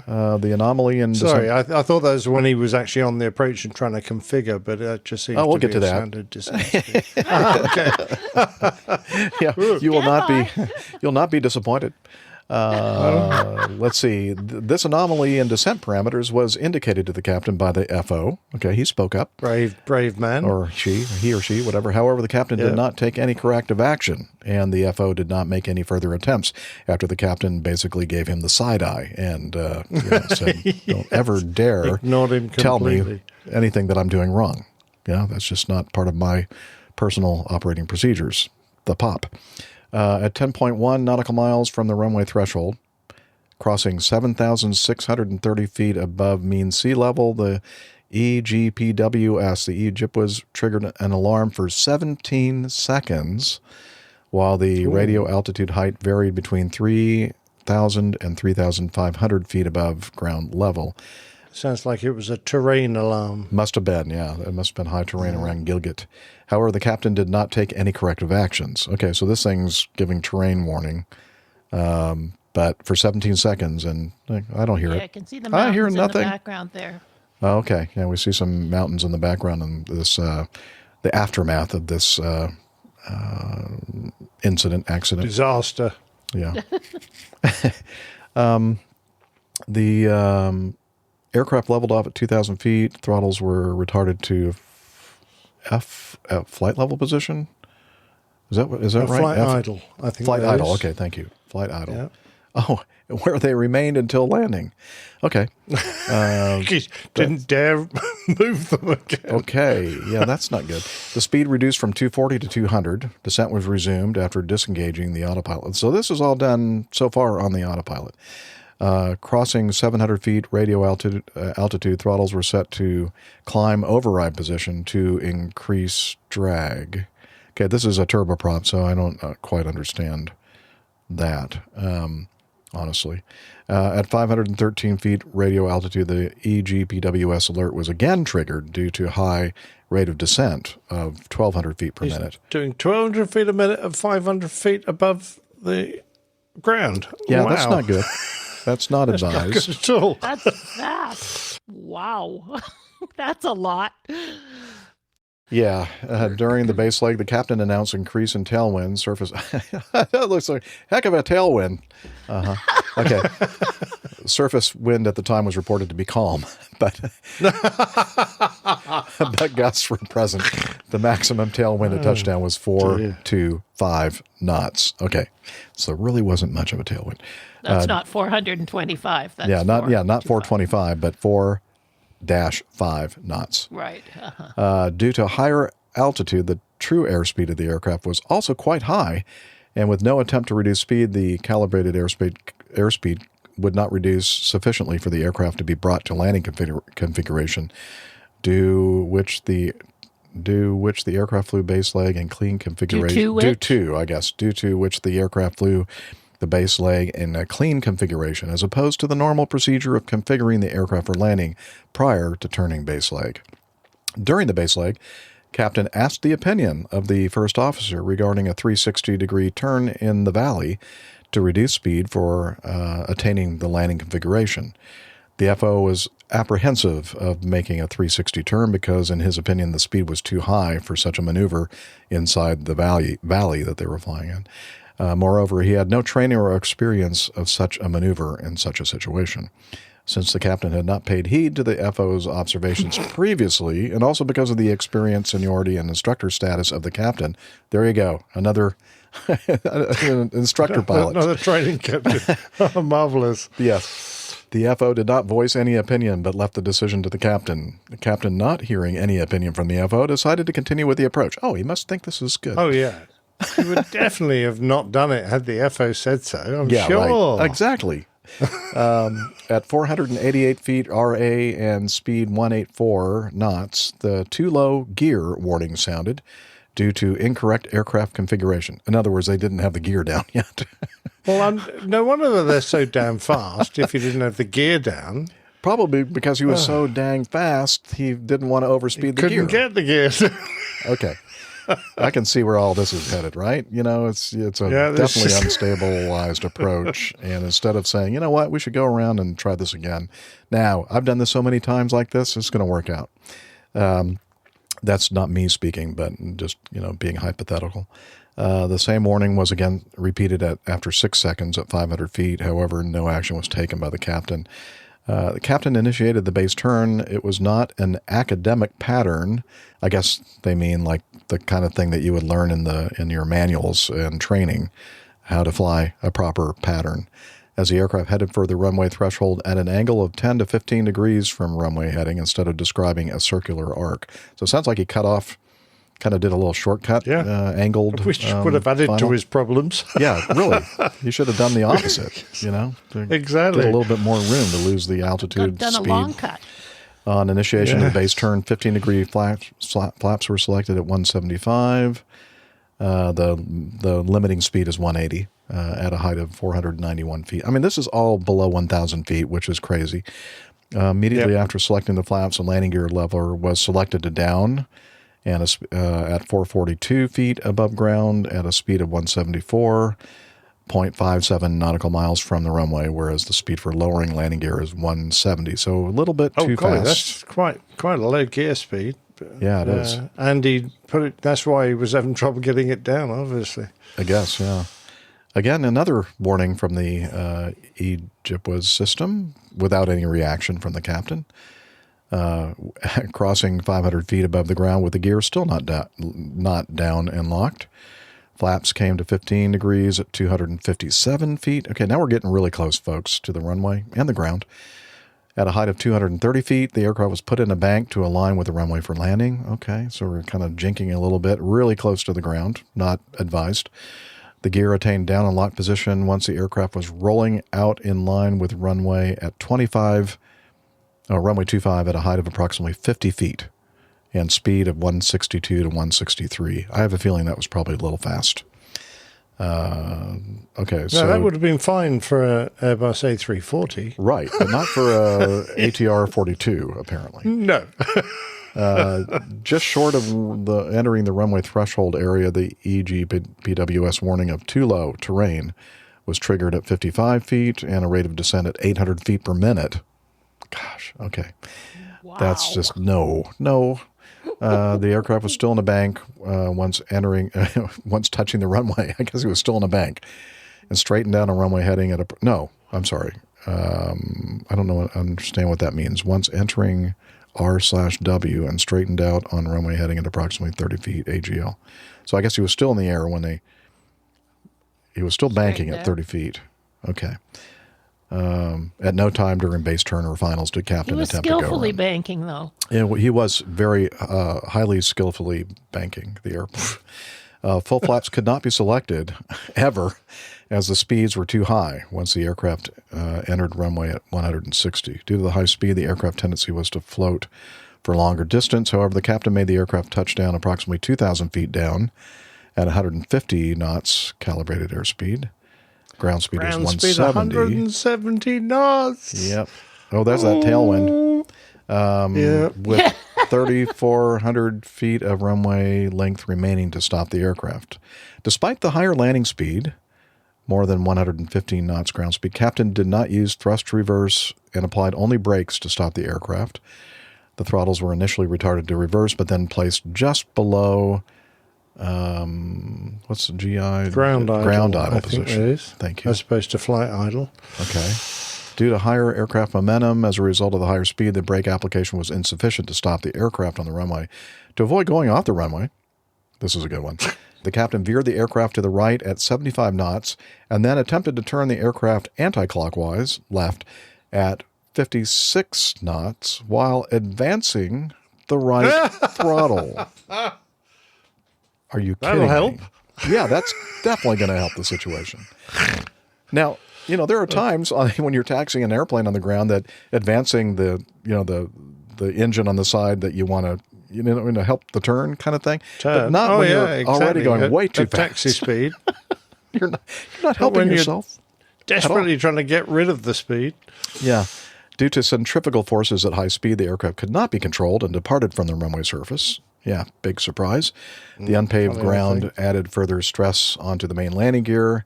As the captain was attempting to turn the aircraft anti-clockwise while it was being pulled radially outwards, the right main landing gear was already being stressed towards the outer side. Coupled with further stress from the unpaved ground, it ultimately collapsed. Due to the collapse of the right main landing gear, yeah, the aircraft suffered major structural damage. We'll have pictures in the notes where you can look at the poor airplane after it finally came to a stop. At this time, the engines were also running, and the right engine suffered major damage once the propeller hit the ground. Well, post-accident investigation revealed that the captain was in the habit of making high-speed approaches and had done so on numerous occasions, but without any undesirable consequences. Don't worry, I've done this many, many times, and it always works out until it doesn't. The captain had never been cautioned or reprimanded for violation of the standard operating procedures prior to the accident. And you remember, this is an instructor pilot. Let's see. As a result of the damage sustained to the aircraft, the airline took the decision for permanent retirement and deregistration of the aircraft. Oh, I thought they were going to say permanent retirement of the captain. I was going to say, what happened to the captain? I don't know. It doesn't say here what happened to the captain. Well, he was probably given a medal, going by what the airline reported. The crew skillfully retained control of the aircraft. It wasn't his fault. I boxes. I think he has a typo. I think he meant mismanaged, but he says skillfully mismanaged approach. Yeah, skillfully mismanaged the approach. Yeah, for sure. Yes, it was a very skillful mismanagement. You're right. Peter says, is this an ATR or an F-18? I'm not even so sure. I'd even tried one of those. I don't think you'd do that in an F-18 either, would you? I mean, no. It's not a very, rugged gear system. I wonder what the passengers were thinking in this whole. Well, it was fairly rugged for deck landings, but it didn't go sideways very well. Yeah. There are not too many airplanes that are designed to do that very well, honestly. Yeah. So this is just another one of those things where, you have somebody that, kind of pushes the limits. Bit of a cowboy, wasn't he? Kind of a cowboy. Yeah, this guy should be an American U.S. pilot. Just kidding, all you U.S. pilots out there. I know you're all professional. You don't do anything like this. But I think another one of those. What's the disparity between a captain who has they're deferential to the a lot of experience and a lot of clout with the company. I mean, after all, he's an instructor training pilot. Yeah, the authority gradient or whatever it was a huge disparity there. And this co-pilot, I was surprised that he actually did utter something in the early phases of this whole thing, and then finally realized it's not going to do any good, so I'm just going to keep my mouth shut and watch this S show. Skillfulness. Yes, S for skill show. Mm-hmm.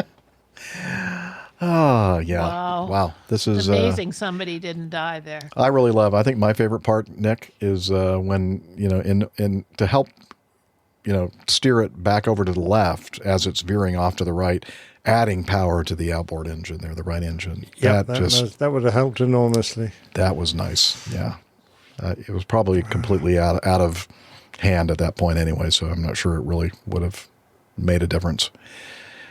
Well, he completely wrecked the airplane, didn't he? Yep, they did. Substantial damage. Yeah. I wonder if he's still flying. I don't know. Yeah, probably. He's probably head of flight operations. Ooh, look who's just arrived. Oh, yeah. Look at that. Just in time for getting to know us. Just in time for getting to know us. It's, sorry, hope you don't mind us adding you to, or... Oh, that's fine. I was trying to just do it at the same time, but apparently okay. I thought Liz and I we do that a lot. We kind of fight each other. Mm-hmm. Great minds think alike, right? Think alike, don't they, I think Liz? That's the way it goes. Yeah. Well, maybe not quite correct, but yeah, you know what I mean. And just 2 cents from earlier conversation that you all were having about hips and ankles. Oh, yeah. I would say that I think the ankle, and I'm not an orthopedic surgeon, but in my view, the ankle is fairly more complex than the hip. Oh, okay. It has a lot more articulations, tendons, ligaments, that type of thing happening that could be problematic. A hip replacement's a fairly straightforward procedure. If you have a sufficient enough hip fracture to necessitate one, you can also nail some of those femoral fractures, high femoral fractures. So. Well, that's why I'm not a doctor, because I thought it would be the opposite. Play one on TV. It depends. You could also have a really horrible hip fracture involving the pelvis that would be a nightmare as well. So I don't know, but just my 2 cents. Let's get to know us now then. Okay, let me play the old bumper here for getting to know us. Yeah, it's that time of the show where we get caught up on what everybody has been up to between episodes. And I am trying to vamp here a little bit to re-engage my keynote, Liz, so stand by. Yeah, okay. I think I must have tried to do something earlier and I forgot to re-engage it. And, Are you doing something skillfully? I was skillfully managing my keynote instance. Yeah, all right. So there was something iHall else. Box is complimenting Dr. Steph on her arrival. Oh, iHall Boxes says there's a... please read it, Captain Nick, because I have a window that's covering it. I can't move it. Sorry. It says, there's the sort of accuracy we've come to expect from an APG show. Thank you so much. I'll take that as a compliment. It is a compliment. You're very welcome. And I missed the beginning of that particular news item, so I know that was near Charlotte incident. So I was looking back at it's in Georgia, but I was looking at that date because I threw my pictures to see. Man, there were bad storms around that time of year here. Wow, and they can pop up rather quickly. I've watched them go from nothing to severe thunderstorms in about 15 minutes at that time of year. So it's I don't disagree that they probably should have seen it before, like they were, unable to avoid it, but it can change rapidly. See, we have an eyewitness too from Steph. That's great. Yeah. So I'm looking through my photos. I have all kinds of radar pictures from the week after that. Folks, are you gonna get that on any other podcast? I say nay. Yeah. No way. Nay. No. I don't have anything from August 8th, but that was August 16th. No, well, the that's 17th pretty close. wasn't any stormy. Close enough for government work. So do you want to go first on getting to know us, Jeff? I do, Liz. Yes, thank you very much. And, the other day I was sitting down thinking about something that happened about 10 years ago. And today. 10 years ago today, exactly. Charlotte, North Carolina. In today's episode, NASA is studying single pilot operations. We'll talk a little bit about the 727. There was an incident of a Delta 777 having to return for landing and dump fuel just a few days ago. More news, and of course, your feedback. So get all settled in, tray tables and seat backs in their upright and locked positions. Electronic devices powered on. Flight 152 is ready for pushback. Hello everyone, and welcome to the Airline Pilot Guy Show.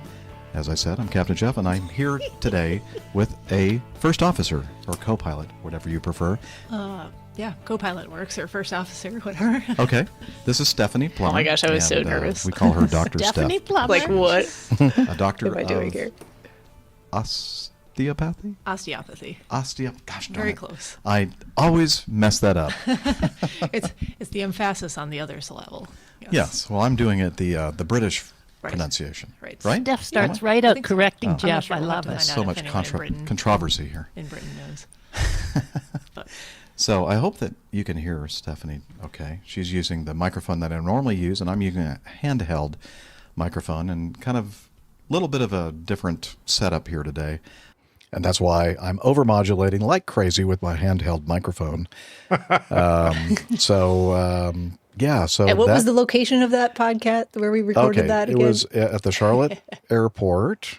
And it's funny, I listened to more of the show, Steph. And so in my mind, we were downtown and it was early morning. And apparently it was like late afternoon, early evening at the Charlotte airport when we were doing this. Right. So I was like, my memory of the whole situation was completely wrong. And I was that memorable, but you did remember that this was 10 years. I remember all that, but I just don't remember the 10 years though. Yeah, to the 10 day. years completely. Exactly. It was January 25th. That was show number. You look exactly like of your age as 16 at the time. Yeah. Thank you. Correct. Ding. Yeah, you do look much younger there, but I think as you've matured, you're even more beautiful. Honestly, definitely. And that. So that was a lot of fun, and that was ladies and gentlemen, basically I was going to say the first time. That was not the first time that I've ever had anybody join me on a show. That would have been Tony, on episode 90. And in this particular situation, I don't think at this point I had thought to myself that this was going to be like a regular thing. It wasn't until I did the same thing with Miami Rick about 6 weeks later in Miami that I started to think, maybe doing a panel kind of show, having regular co-hosts would be kind of a different way to do this, a better way to do it perhaps. And so as I've mentioned several times in the past, I kind of posed that question to both Dr. Steph and to Miami Rick, and I really didn't. Get down on one knee and ask her? No, I didn't get down on one knee, Liz. And I didn't pose that question. I posed the question if they were interested in doing this on a full-time basis, and honestly, I just thought they were both going to tell me, are you nuts? I mean, why would I commit myself to something crazy like that? But they both said, yeah. And I went, really? Okay, cool. So that's when the whole show shifted from a solo show from 2009 to January of 2015 to a panel kind of a show. And so glad that I did. And wow, that was a lot of fun going back and listening to a little bit of that. And so what do you think, Steph? Are you now looking back and regretting all this time that you've so spent? much? No, absolutely not. This, we've had this conversation, and I really appreciate your invitation that day to join you, and then to become a recurring part of all of this that you've put together. It's been amazing for me, just in terms of the connections and travel and the community. I'm very grateful for that. Thank you. Yeah, I'm so grateful that it worked out the way it did. That the emails that you were sending in, the feedback that you were sending in, and the fact that it just happened to work out, that you were able to join me to record the show in Charlotte. And it's just and people say, how did you plan that? And I go, I didn't. I've never planned a thing on the evolution of the show. So I'm glad it worked out the way it did. So great. Yeah. Yes, so likewise. happy anniversary. Yay! Thank Show you. Yay. Do I get a cake or something, or no, just flowers? Wait a minute. Flowers. I think I had a cake around here somewhere, but it's kind of I'm down here in Florida and kind of quite a ways away from where you are. It's all right. We'll postpone the in-person celebration. Keep that in mind. Next time I see you, I'll have to have a cake, or custard pie. Or a custard pie, or maybe a case of beer or something. I don't know. Oh, that's better. Yes, probably the best choice. Just finish off your. I'll continue on with my getting to know us part of the segment, or my part of the getting to know us segment. That would be the better way to say it. That's good. Let's see if you'll throw up the thing from Stefan. Nope, not that. Oh yes, sorry. It should be in your keynote. Yeah, but that's mine that you're showing on the. Oh, am I? Mm-hmm. Okay, just a minute. I'm sorry. There you go. Sorry, that's my bad. There you go. Okay, that's what I was looking for. So Stefan, a sometime co-host, guest host on the show, He's in Hamburg, Germany, and he has been out spreading the APG cheer throughout the world. And on his, I believe this was on X, he writes, "Hey, APG crew, I'm spreading the word about your podcast again. Greetings from Mallorca, Spain, where the Festa Sant Antoni is being celebrated." Do I get a ding? Okay. Yeah. All right. Let's. Thank you. And let's see. The whole village brings their animals to be blessed, but it also looks like they're just looking for an excuse to eat and drink. Don't we all? Perfect. As long as they're not eating the animals. Yeah, that's just what I was going to say, Liz. I hope they're not Liz. eating the animals. I'm going to definitely keep that in the audio podcast. People will enjoy that one. Anyway, so it's one of those typical like 4-frame things, or a couple little short video clips of some. Is that a donkey or it looks like a donkey? Big ears on pulled. An ass. Well, what did you just call me? Nice ass. Thank you. Thanks for noticing. Anyway, so it looks like Stefan is having a great time in Mallorca, Spain. With his APG hat on. Yep, with his APG hat on, for sure. I know I mispronounced that. I did that on purpose. So thank you, Stefan, for spreading the word about APG all around the world. He's doing a better job of it than we are, I think. Oh, yeah, for sure. Yeah. Anyway. And what have you been up to, Jeff? What have I been up to? I am still in Florida, still keeping myself away from all the cold temperatures north of here.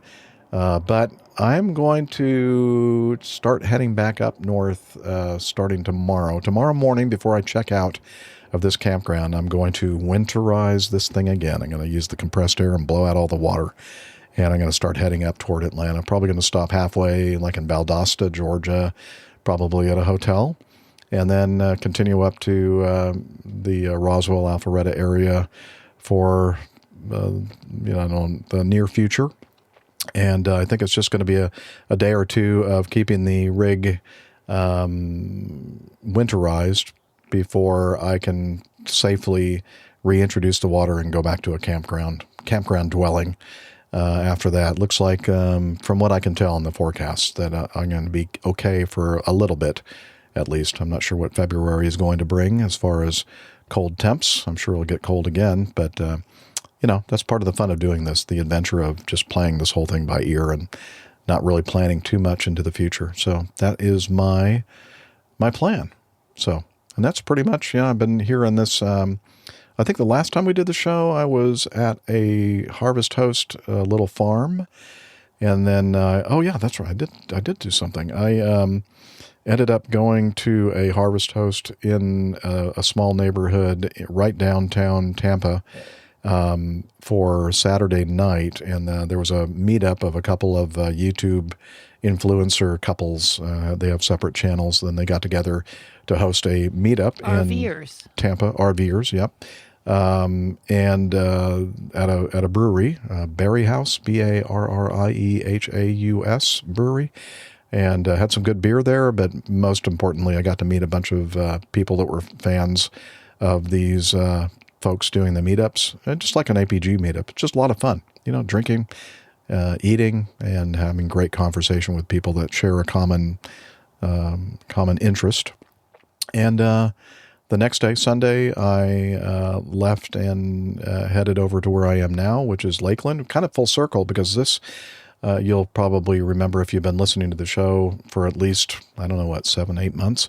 Lakeland is where the dealership is located, where I ended up actually taking delivery of the Road Vessel Studio back on May 13th of 2024. So hasn't been quite a year yet. So I'm not far at all from where I ended up picking this thing up back in May. So been here since Sunday afternoon, and tomorrow, Friday, is when I'm going to check out and start heading back to my home base of the northern Atlanta area. So that's me. Cool. That's it. All right. Who wants to go next? Steffi? Well, don't everybody just jump in there and, That means you're next, Steph. All right, Steph. Happy to. Let me get back to the rates. So let's see. Since last week, I think I mentioned I was heading to Chicago for the weekend. Last weekend, to participate in a Masters, United States Masters swim meet.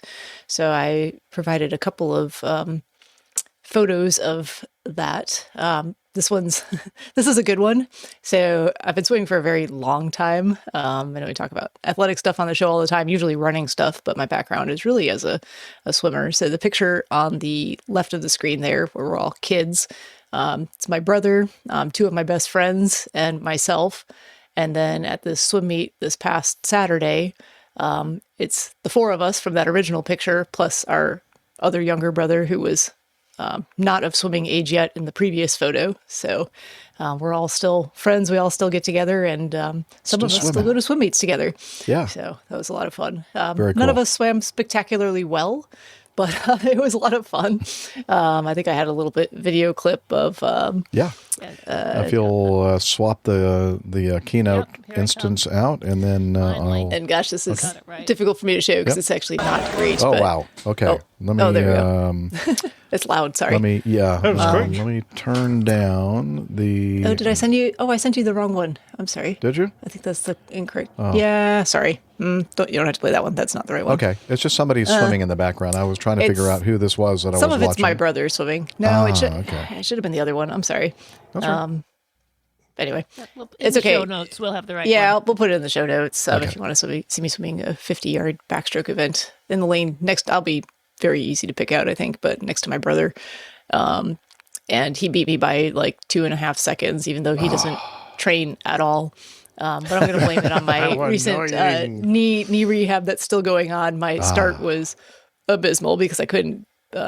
It's still a little strange bending it as much as I need to push off the wall correctly. So just hobbling around the pool. I have excuses. I have a lot of excuses, but we're getting better. So then you got home to a big snowstorm, right? I did. Liz is asking about our weather here. Jeff was mentioning the weather in Florida, where it's also not been very warm, I don't think. So this was, what day was this? Wednesday morning. So Tuesday night to Wednesday morning. First, the forecast was that we weren't going to get any sort of precipitation. There was a storm basically tracking along the Gulf Coast, so like Louisiana, parts of Florida, Georgia, and even up along the coast of South Carolina and the Outer Banks. But we were supposed to be too far to the north to get much of anything. And then they kind of revised that early in the day on Tuesday. So, window of some, light precipitation, flurries and whatnot. And this is how much it snowed. So it's like... How many feet is that? Like point. Exactly. I mean, enough to kind of make it look pretty, but it was very cold. So it was very dry snow. So it wasn't that it was particularly icy or anything like that. But that was enough for schools to cancel the next day, and then for us to have a delayed start at work. So I hope that you were able to get to the grocery store and buy some bread and milk. I was out driving in it when it was coming down, and it was totally fine. I just always think it's funny that everybody goes to the store to buy I'm like, are you all making bread? French toast? Yeah, I guess maybe they need to buy some eggs as well, I think. Yeah. I think so, yeah. So we had round two of measurable wintry precipitation. So we have broken our 1,000+ day long streak of no measurable snow or ice. Twice now this year. So it's still cold. I was supposed to go to Charleston this weekend for a 5K race, which I got an email about 2 hours ago saying that they've canceled due to ice still on the course. But it's supposed to be, like 50 degrees Fahrenheit tomorrow. I'm not sure if they understand that the snow and the ice will melt when it's above freezing. How does that work? Because the race is for Saturday morning. I don't think they got so much snow that it won't be like pretty clear. Anyway, so they're still trying to understand the science there. Yeah. Maybe they'll see how it goes, but it got canceled, so not taking that trip anymore. So I'll just be around, not doing anything exciting this weekend. Thanks for making it on the show. On your Yeah, anniversary. sorry for being. Yeah, I'm glad I made it for my anniversary. Sorry for being tardy as always. It seems like work was. Well, I mean, work was kind of a. There were some unusual crazy thing. things that happened out of my control today, and nothing bad. Just made the day much longer than I expected. Yeah. Well, we're always pleased whenever you can make it. Definitely. All right. Captain Nick. Yes, sir. It's time for you What's to tell us happening? all about what you've been doing. Well, not a lot, Yeah. quite honestly. I'm still working on a couple of talks I'm giving next month, so getting those finished. Trouble is, it's my least favourite subject. I've covered all my aeroplanes now except the tornado, and as you probably remember, your I'm favourite not wasn't a great fan of the tornado. So, I'm trying to devise a talk that is fun and a little bit informative without slating the airplane too much, but it's going to be very hard. So that's coming up. We've got some weather hitting us. I don't think we can blame it on you guys too much, but it is. If you're a Lord of the Rings fan, you might be interested because we're going to be hit by Storm Eowyn, which is derived from J.R.R. Tolkien's Lord of the Rings trilogy, where Eowyn is the name of a noblewoman from the kingdom of Rohan. She's one of the Rohan riders. So if you're a Lord of the Rings fan, then you can go out and enjoy the fantastic weather that's going to hit us. All I will say is that tomorrow morning it's going to be gusting over 45 knots, and this is where I am, and I'm not in the worst spot. Wow. The worst spot is in the sort of middle of the country and Northern Ireland, where it's going to be. They've got a red zone up there. They're expecting quite a threat to life up there because of the wind speeds. Was this another one of the storms that are sent from that was sent from Canada? It might be a Canadian one this time, except the Canadian ones are usually much nicer. Oh, we usually say we're sorry. So. Yeah, I'm sorry we're going to wreak havoc and destruction upon you. Yeah, sorry. Exactly. So Friday's not good, and Sunday equally bad. Might even be a bit worse on Sunday evening, but once that's through, hopefully things will improve a little bit. Other than that, I've got little to add, except perhaps to cover last week's artwork, show art. Here I come. And hold on, I'm stuck in the stuff. I'm holding on as much as I can, Liz. There you go. All right. Okay, there we go. We had some really good suggestions, but the one that intrigued me was we were talking about aircraft evacuations, and the aircraft had been de-iced and anti-iced, and the anti-ice is green, and it's called Type 4 for anti-icing, and it's a kind of gloopy gel that's sprayed onto the aircraft. And when they evacuated, I was just wondered how the passengers who were going over the wings were going to cope with the fact that it was covered in this gel.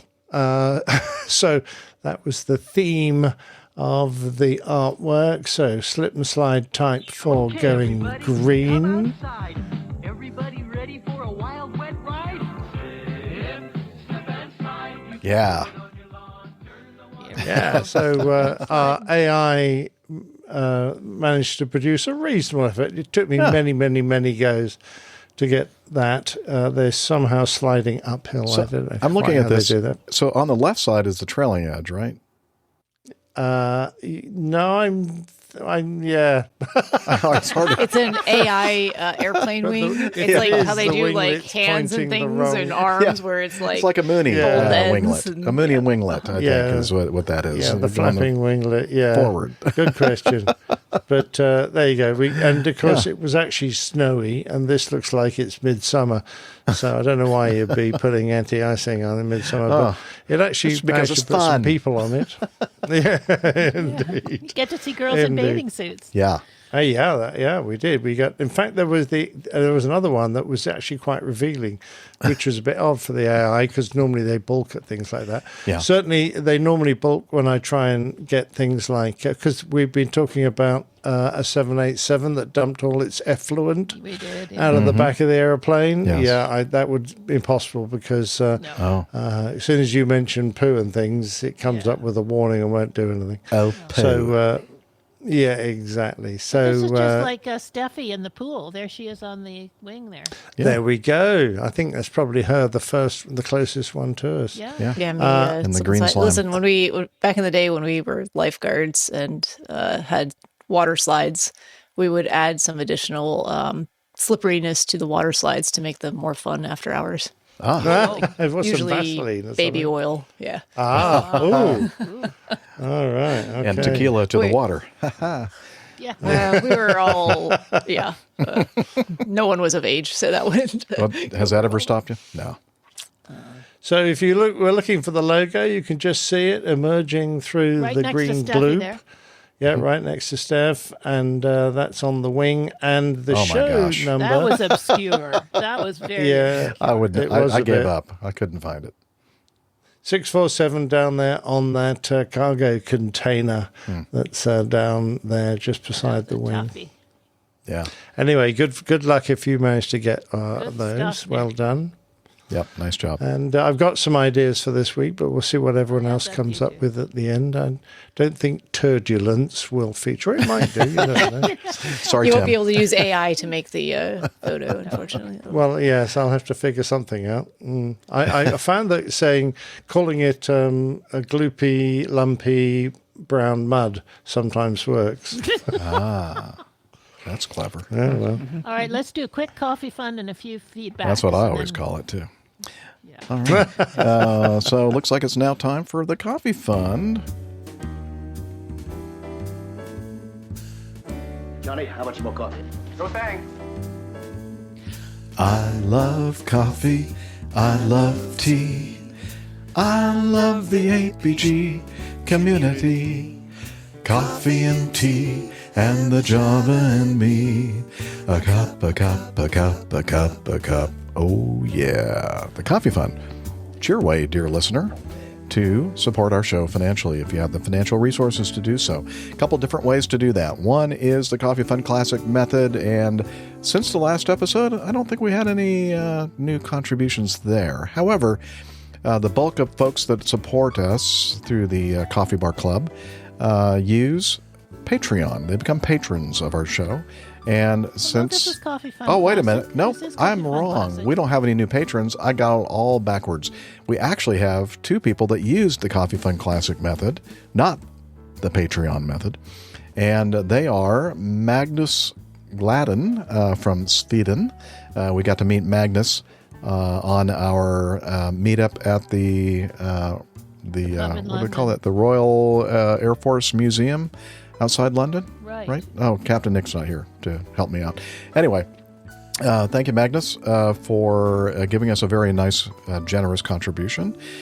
He added a note to his contribution, and he said, let's see, Happy New Year to all of you. Thanks for making my weeks fun listening to you guys and girls. You're welcome, Magnus. We appreciate you as a listener and big part of our community, and also a supporter as well. And also we received a nice contribution from Helen Hibbins, and she said, appreciate your podcast, even though I know very little about aviation. Well, I'll tell you a secret. That's the same. We're in the same boat. We don't really know that much either. Well, Captain Jeff is anyway. Yeah, well, I'm with you on that boat. In my own mind, I certainly am. And anyway, so thank you very much, both of you, Magnus and Helen, for using the Coffee Fund Classic method. And as I was alluding to, quite incorrectly, Patreon is the other way of supporting the show financially. And you can learn all about both methods by heading over to airlinepilotguide.com/coffee. And as I like to say, you'll be glad you did. We will too. Excellent. Okay. That was so smooth. I think I did a very skillful job Recovery? of doing the coffee fund there. Yeah. Like the guy that was on the ATR 42. I think you were swerving. Recycled a lot. I recycled some coffee while you were doing the coffee fun, so I missed whatever. Oh no, it was perfect. Yeah, you really I missed believe it. it. I know it is every time. It was quite something. I drank I drank a lot of coffee today. That's the only way I made it through this day. Like Jeff a did lot. some Like I might not skillful sleep tonight. swerving. I did some skillful swerving for okay. sure. Yeah, Yes, swerving yes. all over the place. Took notes on that. Okay. And I would like to report that my prostate is in very good health because I managed to complete everything and get back in time. Woo! Yay! I'm sure that's the deserves official a- prostate check. Yes. No, that wasn't what That's where you that was what I, Much better than a PSA test. Yeah, you need the Delta P. yeah, the Delta P. Here we go. All right. Very good. All right. Very good. We got just All right. over 20 minutes till the end of the show, so let's get Oh, going. really? Okay. Well, let's keep on going then. Let's do some feedback. Yes, and I'm unfortunately I'll have to go too. Oh, sorry. You have to go? Right now? No. At that like 20-minute Okay. mark. Well, good. Yeah. Then everybody hush up and let's do this. Hush up. Captain, incoming message. All righty. Let's start off with this one from Tom T. Things you say, he says. In episode 639, you were saying that you were parked at Lookout Mountain, and my silly brain thinks, "Look out, mountain! Ain't that what a scud running FO says in Panic?" Like instead of Lookout Mountain, look out, mountain. Yeah, just like that. Yeah, that's as he waves and goes, "Hi, Jack." Okay, wait a minute. Okay, I should have been ready. Here we go. Not worth it. You're right. Okay. We received this funny from Chet. Let's see. And it is a video, but it has some audio with it. Hopefully you can kind of follow along by listening to the audio. And it might be kind of hard to understand, but we'll kind of work it out after we play this thing. So here we go. We should break up. Why? Because I've been seeing Stacy, okay? Are you kidding me? No, I've been seeing Stacy and I want to explore stuff with her and I don't want to see you anymore. Is your boyfriend causing you a lot of emotional distress that you don't know how to deal with? Well, do I have the nifty little trick for you? Expose him for being a Boeing whistleblower. Well, at least I'm not a Boeing whistleblower. What does that mean? What is that? Oh, hey! No! Whoa! What is this? No! Come on! What is If this? someone has wronged you, exposing them as a Boeing whistleblower has a 100% success rate. Darn it! My boss is disrespecting me at work and he wants to cut my pay. Sounds like he knows some top secret information about the Boeing 737, and you should probably tweet about it. Yeah. Exposing the scum who slighted you will have them eliminated before you can say, "What missing safety devices on hardware?" This whistle isn't gonna blow itself. Expose someone as a Boeing whistleblower today. Okay, very cute. Wow. Now, we're not that's saying made. that there's any funny business going on with the whistleblowers there at Boeing. No, we're not saying that. Social media. No, we're not. No. No, all the funny business is on this show. That's right. We're proud of it. All right. Well, thank you, Chet, for... he said, just making sure you've seen this, and I hadn't. So thank you for bringing that to our attention. Continuing on with Triple H, and he says bad piloting and bad ATC at Teterboro, and that's actually the title of a video that he sent a link to. Actually, he sent a link to an article referencing this video entitled "Bad Piloting and Bad ATC at Teterboro," and the writer of the article kind of tries to explain it and put some of the narrative on this blog post. And I have to say, I don't really think he got it completely right as far as his discussion of this. But yeah, it was worth, talking about, I think. And I did take the audio from the video so we can all hear that. And we're going to take a listen now and see what we think about this. So this is Teterboro. New Jersey, just north of Newark, New Jersey. And Teterboro is a very busy executive jet airport. What would you call it? BizJet? The CEO is a big, like a, what now? Big hub, you said? Yeah. And anyway, a lot of traffic going in and out. And as I said, not very far to the north of Newark, which is also a very busy international. Oh, we used to go smack over the top of it on 10-mile finals, as I recall. Yep, you're right. That's exactly where it is. All right, so let's take a listen to this aircraft that is checking in. He's getting sequenced for the arrival, going for the RNAV runway 24 approach at Teterboro. It says 636, you're 8 miles from Strat at 3000, clear on F24.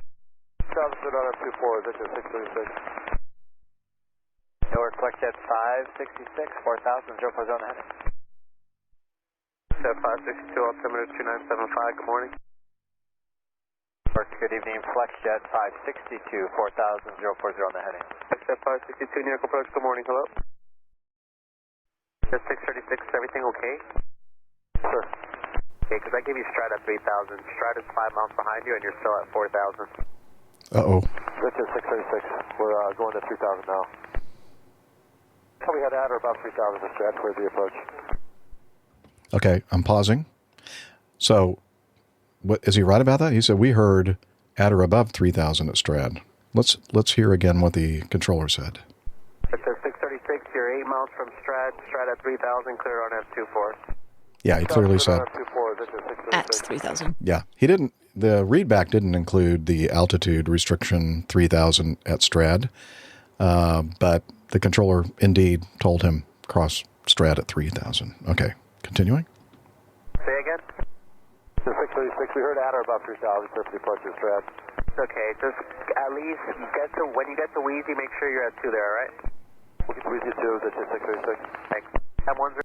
Okay, so that's another fix further down the approach. Wheezy, he said, well, at least, okay, that's all right. Just cross Wheezy at 2 for me, okay? 02, turn right, heading 080. 080, I got it.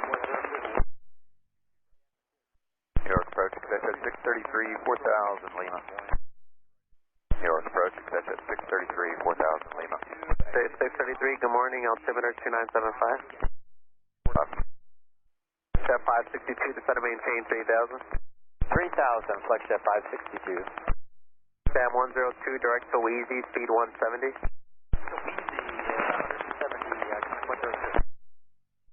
This is 636. Sir. So I thought we agreed that you were going to cross Wheezy at 2, so this is the second clearance that you're not abiding. This is 636, Roger. No, the Roger isn't the answer. I want to know why you're not complying with the clearances that I'm giving you. That's the block. I want to know the reason why you're not complying with the clearances that I give you. Are you separating yourself from other IFR traffic? Would you like to continue VFR, or, I mean, I'm just confused why I keep asking you to do stuff and you're not doing what I'm telling you. So we're sending to 2000 at Wheezy and we submitted it, sorry. Write it back. Okay. He says he gave him 2 and he actually read it back. Let's see, let's confirm that. When you get to Wheezy, make sure you're at 2 there, all right? We'll get to Wheezy at 2, that's just 636. Thanks. Yep, he read it back, said he would cross Wheezy at 2. Sure. At 562, turn right heading 080. FlexJet 562. That's for FlexJet. For one aircraft. M102, you're 5 from Wheezy. Wheezy at 2000, you cleared the RNF 24. Not exact jet. 2000 cleared for the RNF 24, Qantas 102. Another airplane. Set heading again for the 680, 636. Set 633, just here, current heading, maintain 3000. 636, we're going left turn to 080, correct? No. Ooh, no, you're on the approach. 636, you're supposed to be at 2000, you're cleared the approach, you're already not doing anything that I told you to do, and you're not descending. Like, I'm just confused. Do you want to continue going to Teterboro? What would you like to do? Descending now for Teterboro, this is 636, sorry. 636, let me know when you're ready to copy a phone number. Uh-oh. 636. Steph definite pilot deviation. Definite pilot Contact deviation. Philadelphia approach Ooh. on 215-492. Get back. 215-492. 633, just want to maintain 3,000. 3,000, exactly, 633. 562, direct to Wheezy, speed 180 or greater. Wheezy, 180 or greater, like Chet 562. 636, call Teterboro Tower, 100.5. Okay. Wow. Okay, very busy, and that's typical for Very busy. flying into these places. Two exec jets with similar sounding numbers, flight numbers after the exec jet, so potential for confusion. There was a flex jet, and there's a lot of blank jets flying around, little business jets flying around. I-haul boxes as a great I-haul boxes in our live audience. So this guy reading back the phone number means nothing. That's true. Yeah, I wouldn't. He didn't take down that phone He's number. not calling. You're That's a he's good one. like, It's like everything they was, come on, I don't know what was going on in that cockpit, but it must have been very distracting. I feel like there was a lot of confusion just in general in that cockpit. Yeah. Have you ever They heard them sounded say lost all Have around. you ever heard them say definite pilot deviation? No, like I've never heard anybody say definite pilot deviation. They've always said possible pilot deviation. In this case, yeah, for sure. I'm not missing. You're going to be violated. Yeah. Oh, wow. Yeah. So the guy that wrote this article that was pointed to from Triple H basically said, he was cleared to descend via the arrival. Well, no, this is not an arrival. This is actually an RNAV approach. And if you look at it again, there is on this here, there are no crossing restrictions or anything on that segment of the initial approach fix strad. Not until you get toward the final portion of the RNAV approach. And then we have some, in the profile view, we have some altitude with things like at or above 2,000 at Shrew and at or above 1,700 at Angle or Angie, whatever. I can't read it. Too small. But the initial portion here, when the controller gives you a point and an altitude to cross it, then you're even, whether you read back correctly or not, you're required to do that. And apparently it seems like they were just letting their jets vertical management profile of a VNAV system just kind of do whatever it thought was necessary to kind of put the airplane where it should be for that final approach segment, and just completely disregarding all the things that air traffic control told him to do. And that's when I think he finally got a little frustrated and kind of got a little snarky and said, "Are you separating yourself from other traffic? I mean, in other words, that's what I'm here to do. And that's why I'm giving you altitudes to fly, and I'm separating you from do you want to go VFR? And just do everything on your own? It might have been better if they just said yes at that point. Yeah, I know. Right. That's what they should have done. And then, of course, they took that heading for some other, it wasn't even the other exec jet. It was for the flex jet flight that was given the 080 heading. And I go, no, you're on the approach. I cleared you to, it's like, he finally just came to his wit's end there, I think. So it wasn't bad ATC, it was bad piloting. Yeah, I think that was a bad title of this video, because I don't think there was anything bad ATC, unless you consider his snarkiness bad. But the piloting part, the navigating, maybe not the piloting, but the navigating part of the piloting was what was a little bit, well, actually not the navigating, the actual vertical profile management, I guess you could say, was not very good.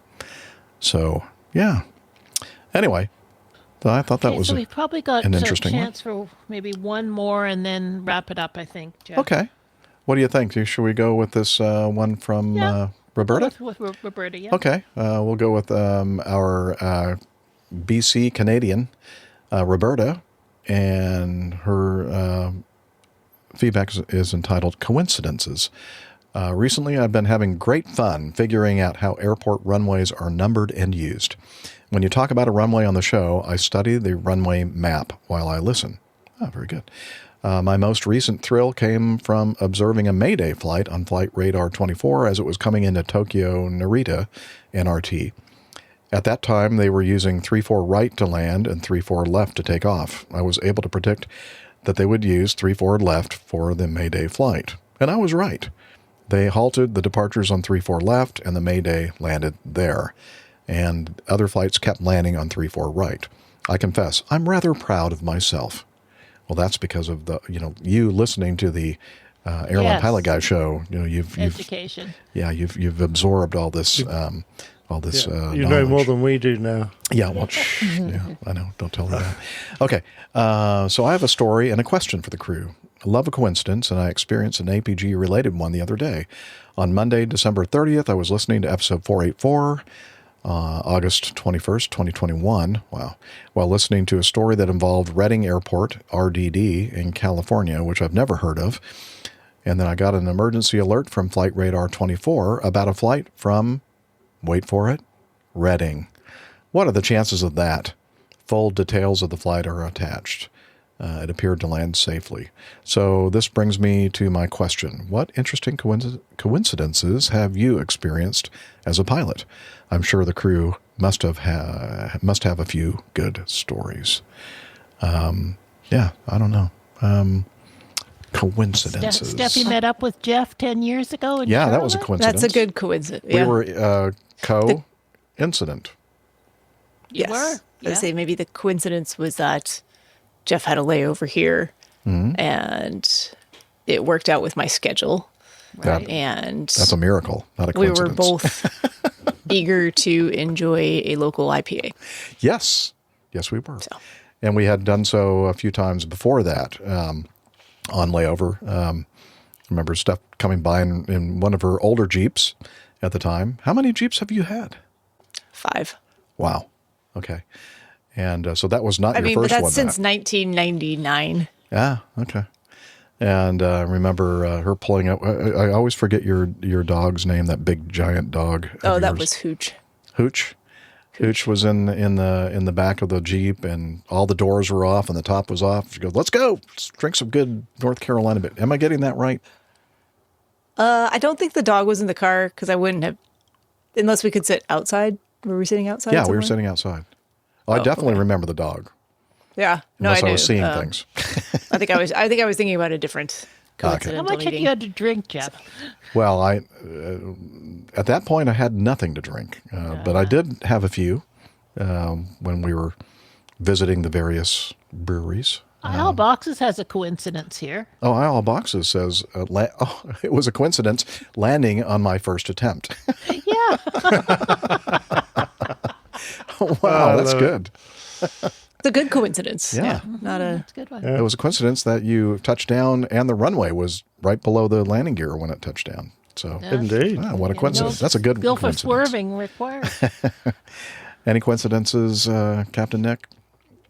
Well, I guess so. I remember when I was back in the Air Force, I was teaching a young pilot, recently arrived on the squadron. We were doing air combat, and it was 2v1, so we were the 2 aircraft. And the 1 aircraft was the target. So there's a bit of a canned exercise, but the idea was we passed this other aircraft and then we started maneuvering.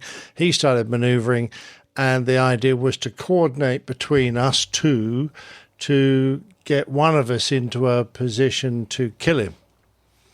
So, hello. I think your camera is getting quite bored with your story. Yeah, I've heard that one before. I'm just going to turn around and look out the window. Yeah, exactly. Is that storm coming yet? Squirrel? Was there a squirrel in your yard? Is there... Tracking someone else in the backyard. So we passed this guy, and I said to him, "You engage. I'm going off high," and I hoofed up in the vertical and got over the top of the fight so I could come on down and shoot him as this guy got him into a predictable flight path, and he started turning with him, and then all of a sudden he pulled up and pointed his airplane at me several thousand feet above him. Don't forget, this is my wingman. And he said, Fox 2 kill on the tornado at 10,000 feet heading west. So I said, that's a coincidence. That's exactly where I am.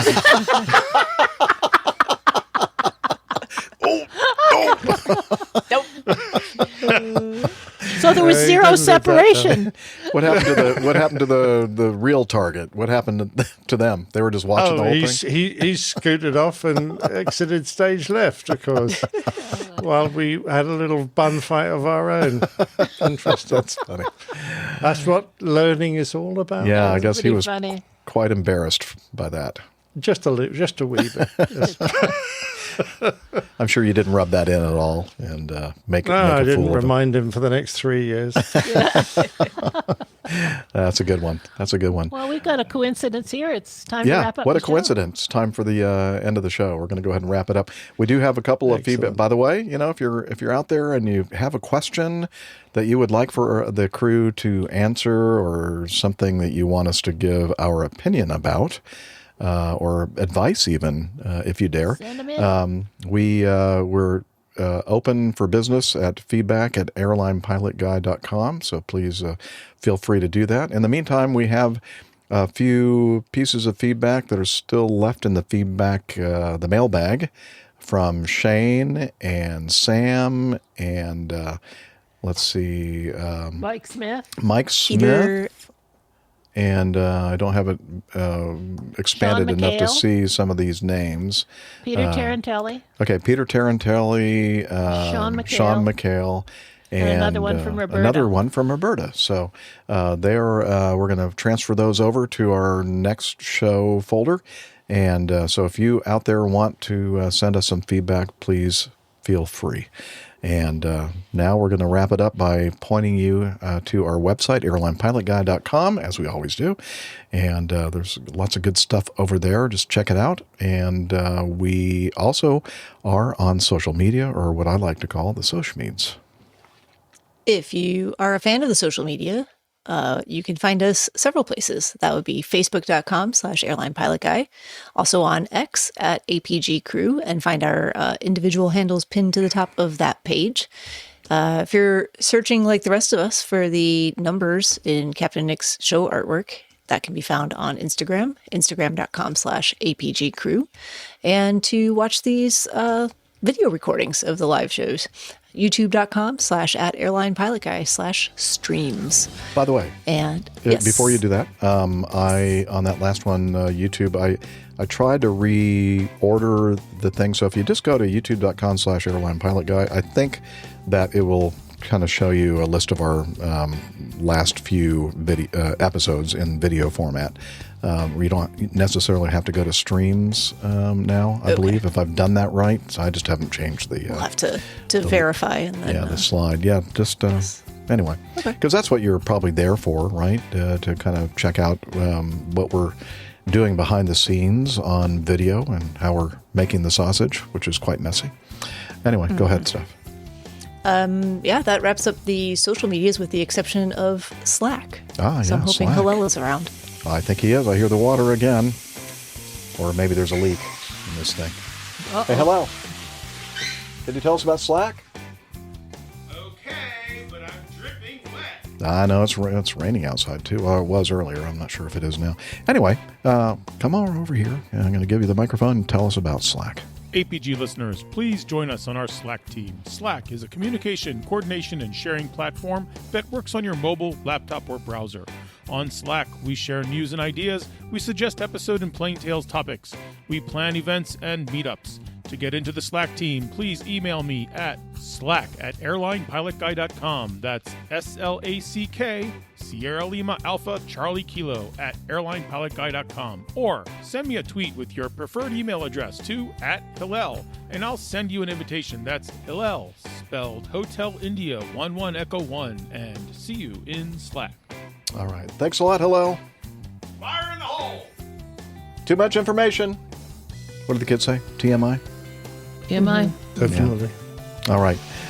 Thank you. Seriously, thank you, Hillel, for managing that for us. And We'd also like to say a big thank you to Liz, our producer, all the work that she does behind the scenes during the show and after. So we love you, and we appreciate everything you do for us.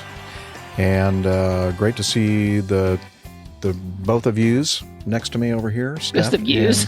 Captain Yous guys. Nick. Yous You guys. guys. Yins. And well, we were hoping that Yins, Camacho would maybe join us for a short little bit, but he's awfully busy still with his job. But maybe we'll have him on next week. Who knows? But Fingers crossed. yeah, fingers crossed. So anyway, we hope you enjoyed the show. Thank you so much to our live audience.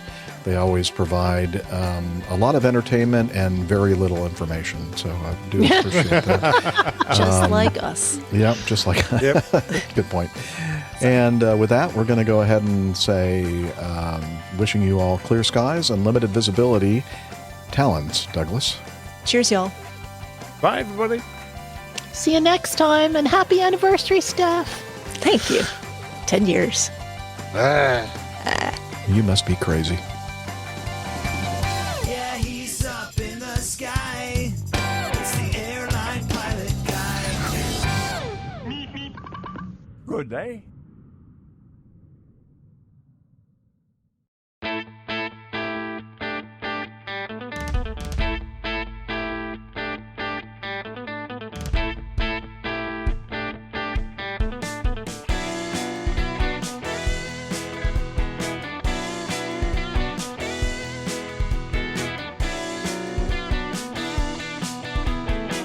I used to be such a good pilot till I started APG.